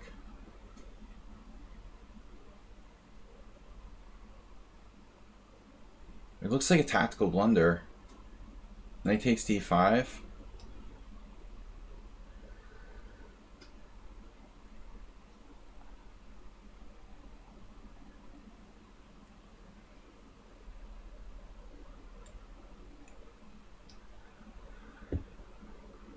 Oof.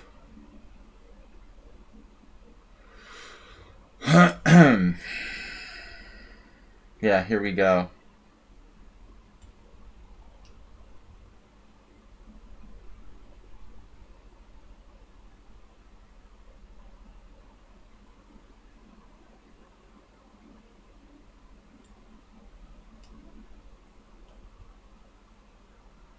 But was b3 hanging?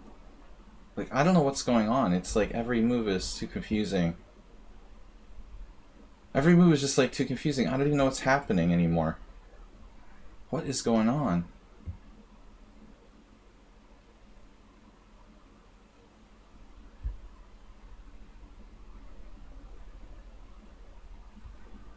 Too confusing.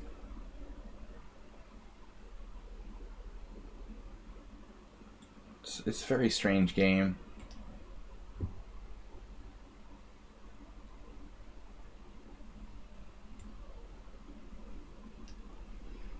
He's playing too much bullet chess. He seems like a good player, but it's like ridiculous how fast he plays. Are you playing mostly bullet chess or what? Yeah, it's all bullet chess. Why play bullet chess in 5+3? I don't understand. Just play, you know, play bullet.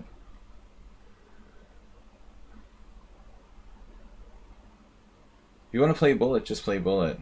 I mean, this is something else.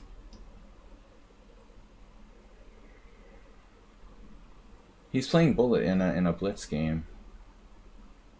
I don't see the point.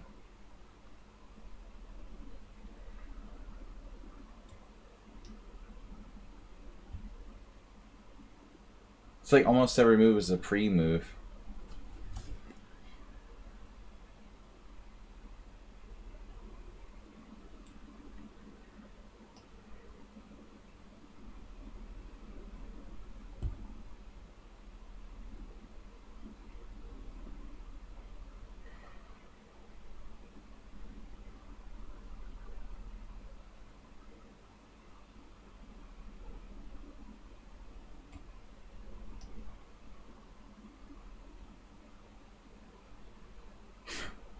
This is just mental.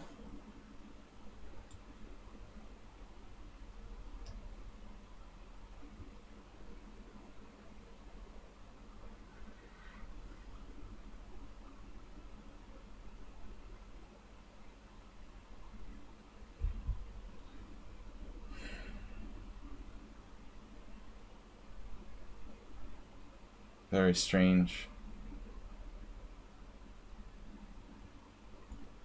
I just want this game to be over.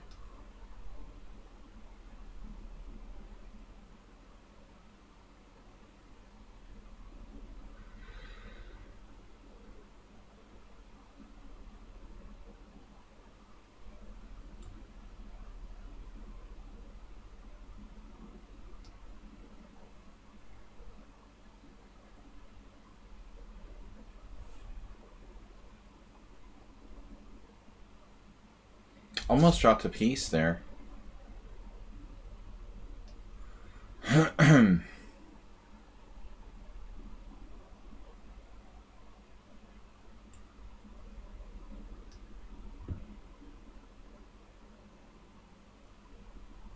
Yeah, why would I go there when I could have gone here?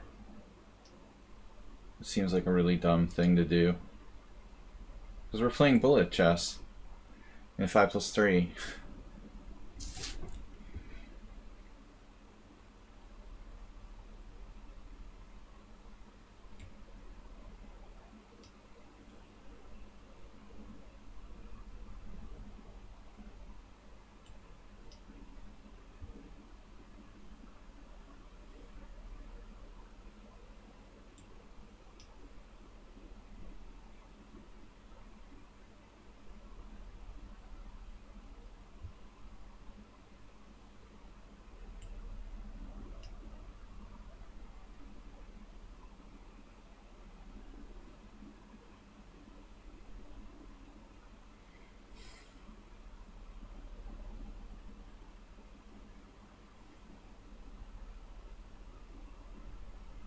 But how do you finish him off here?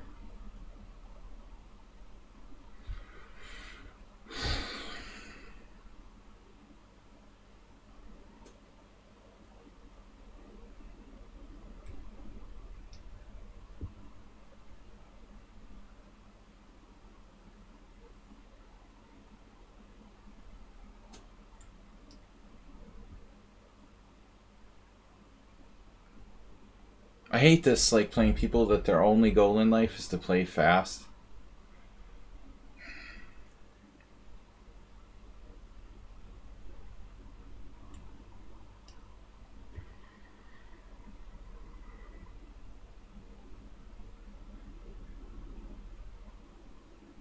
In my opinion, it destroys chess.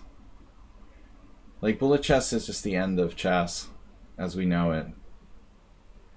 If chess becomes like you don't think, that was the worst move ever.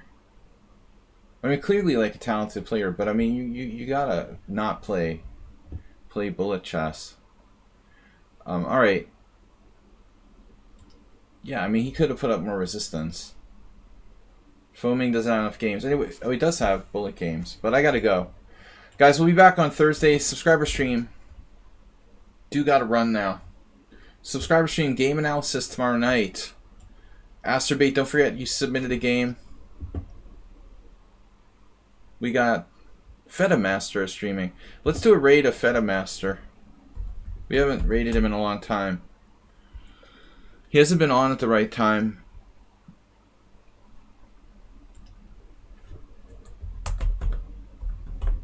Thanks, everybody. We'll see you later. Bye-bye.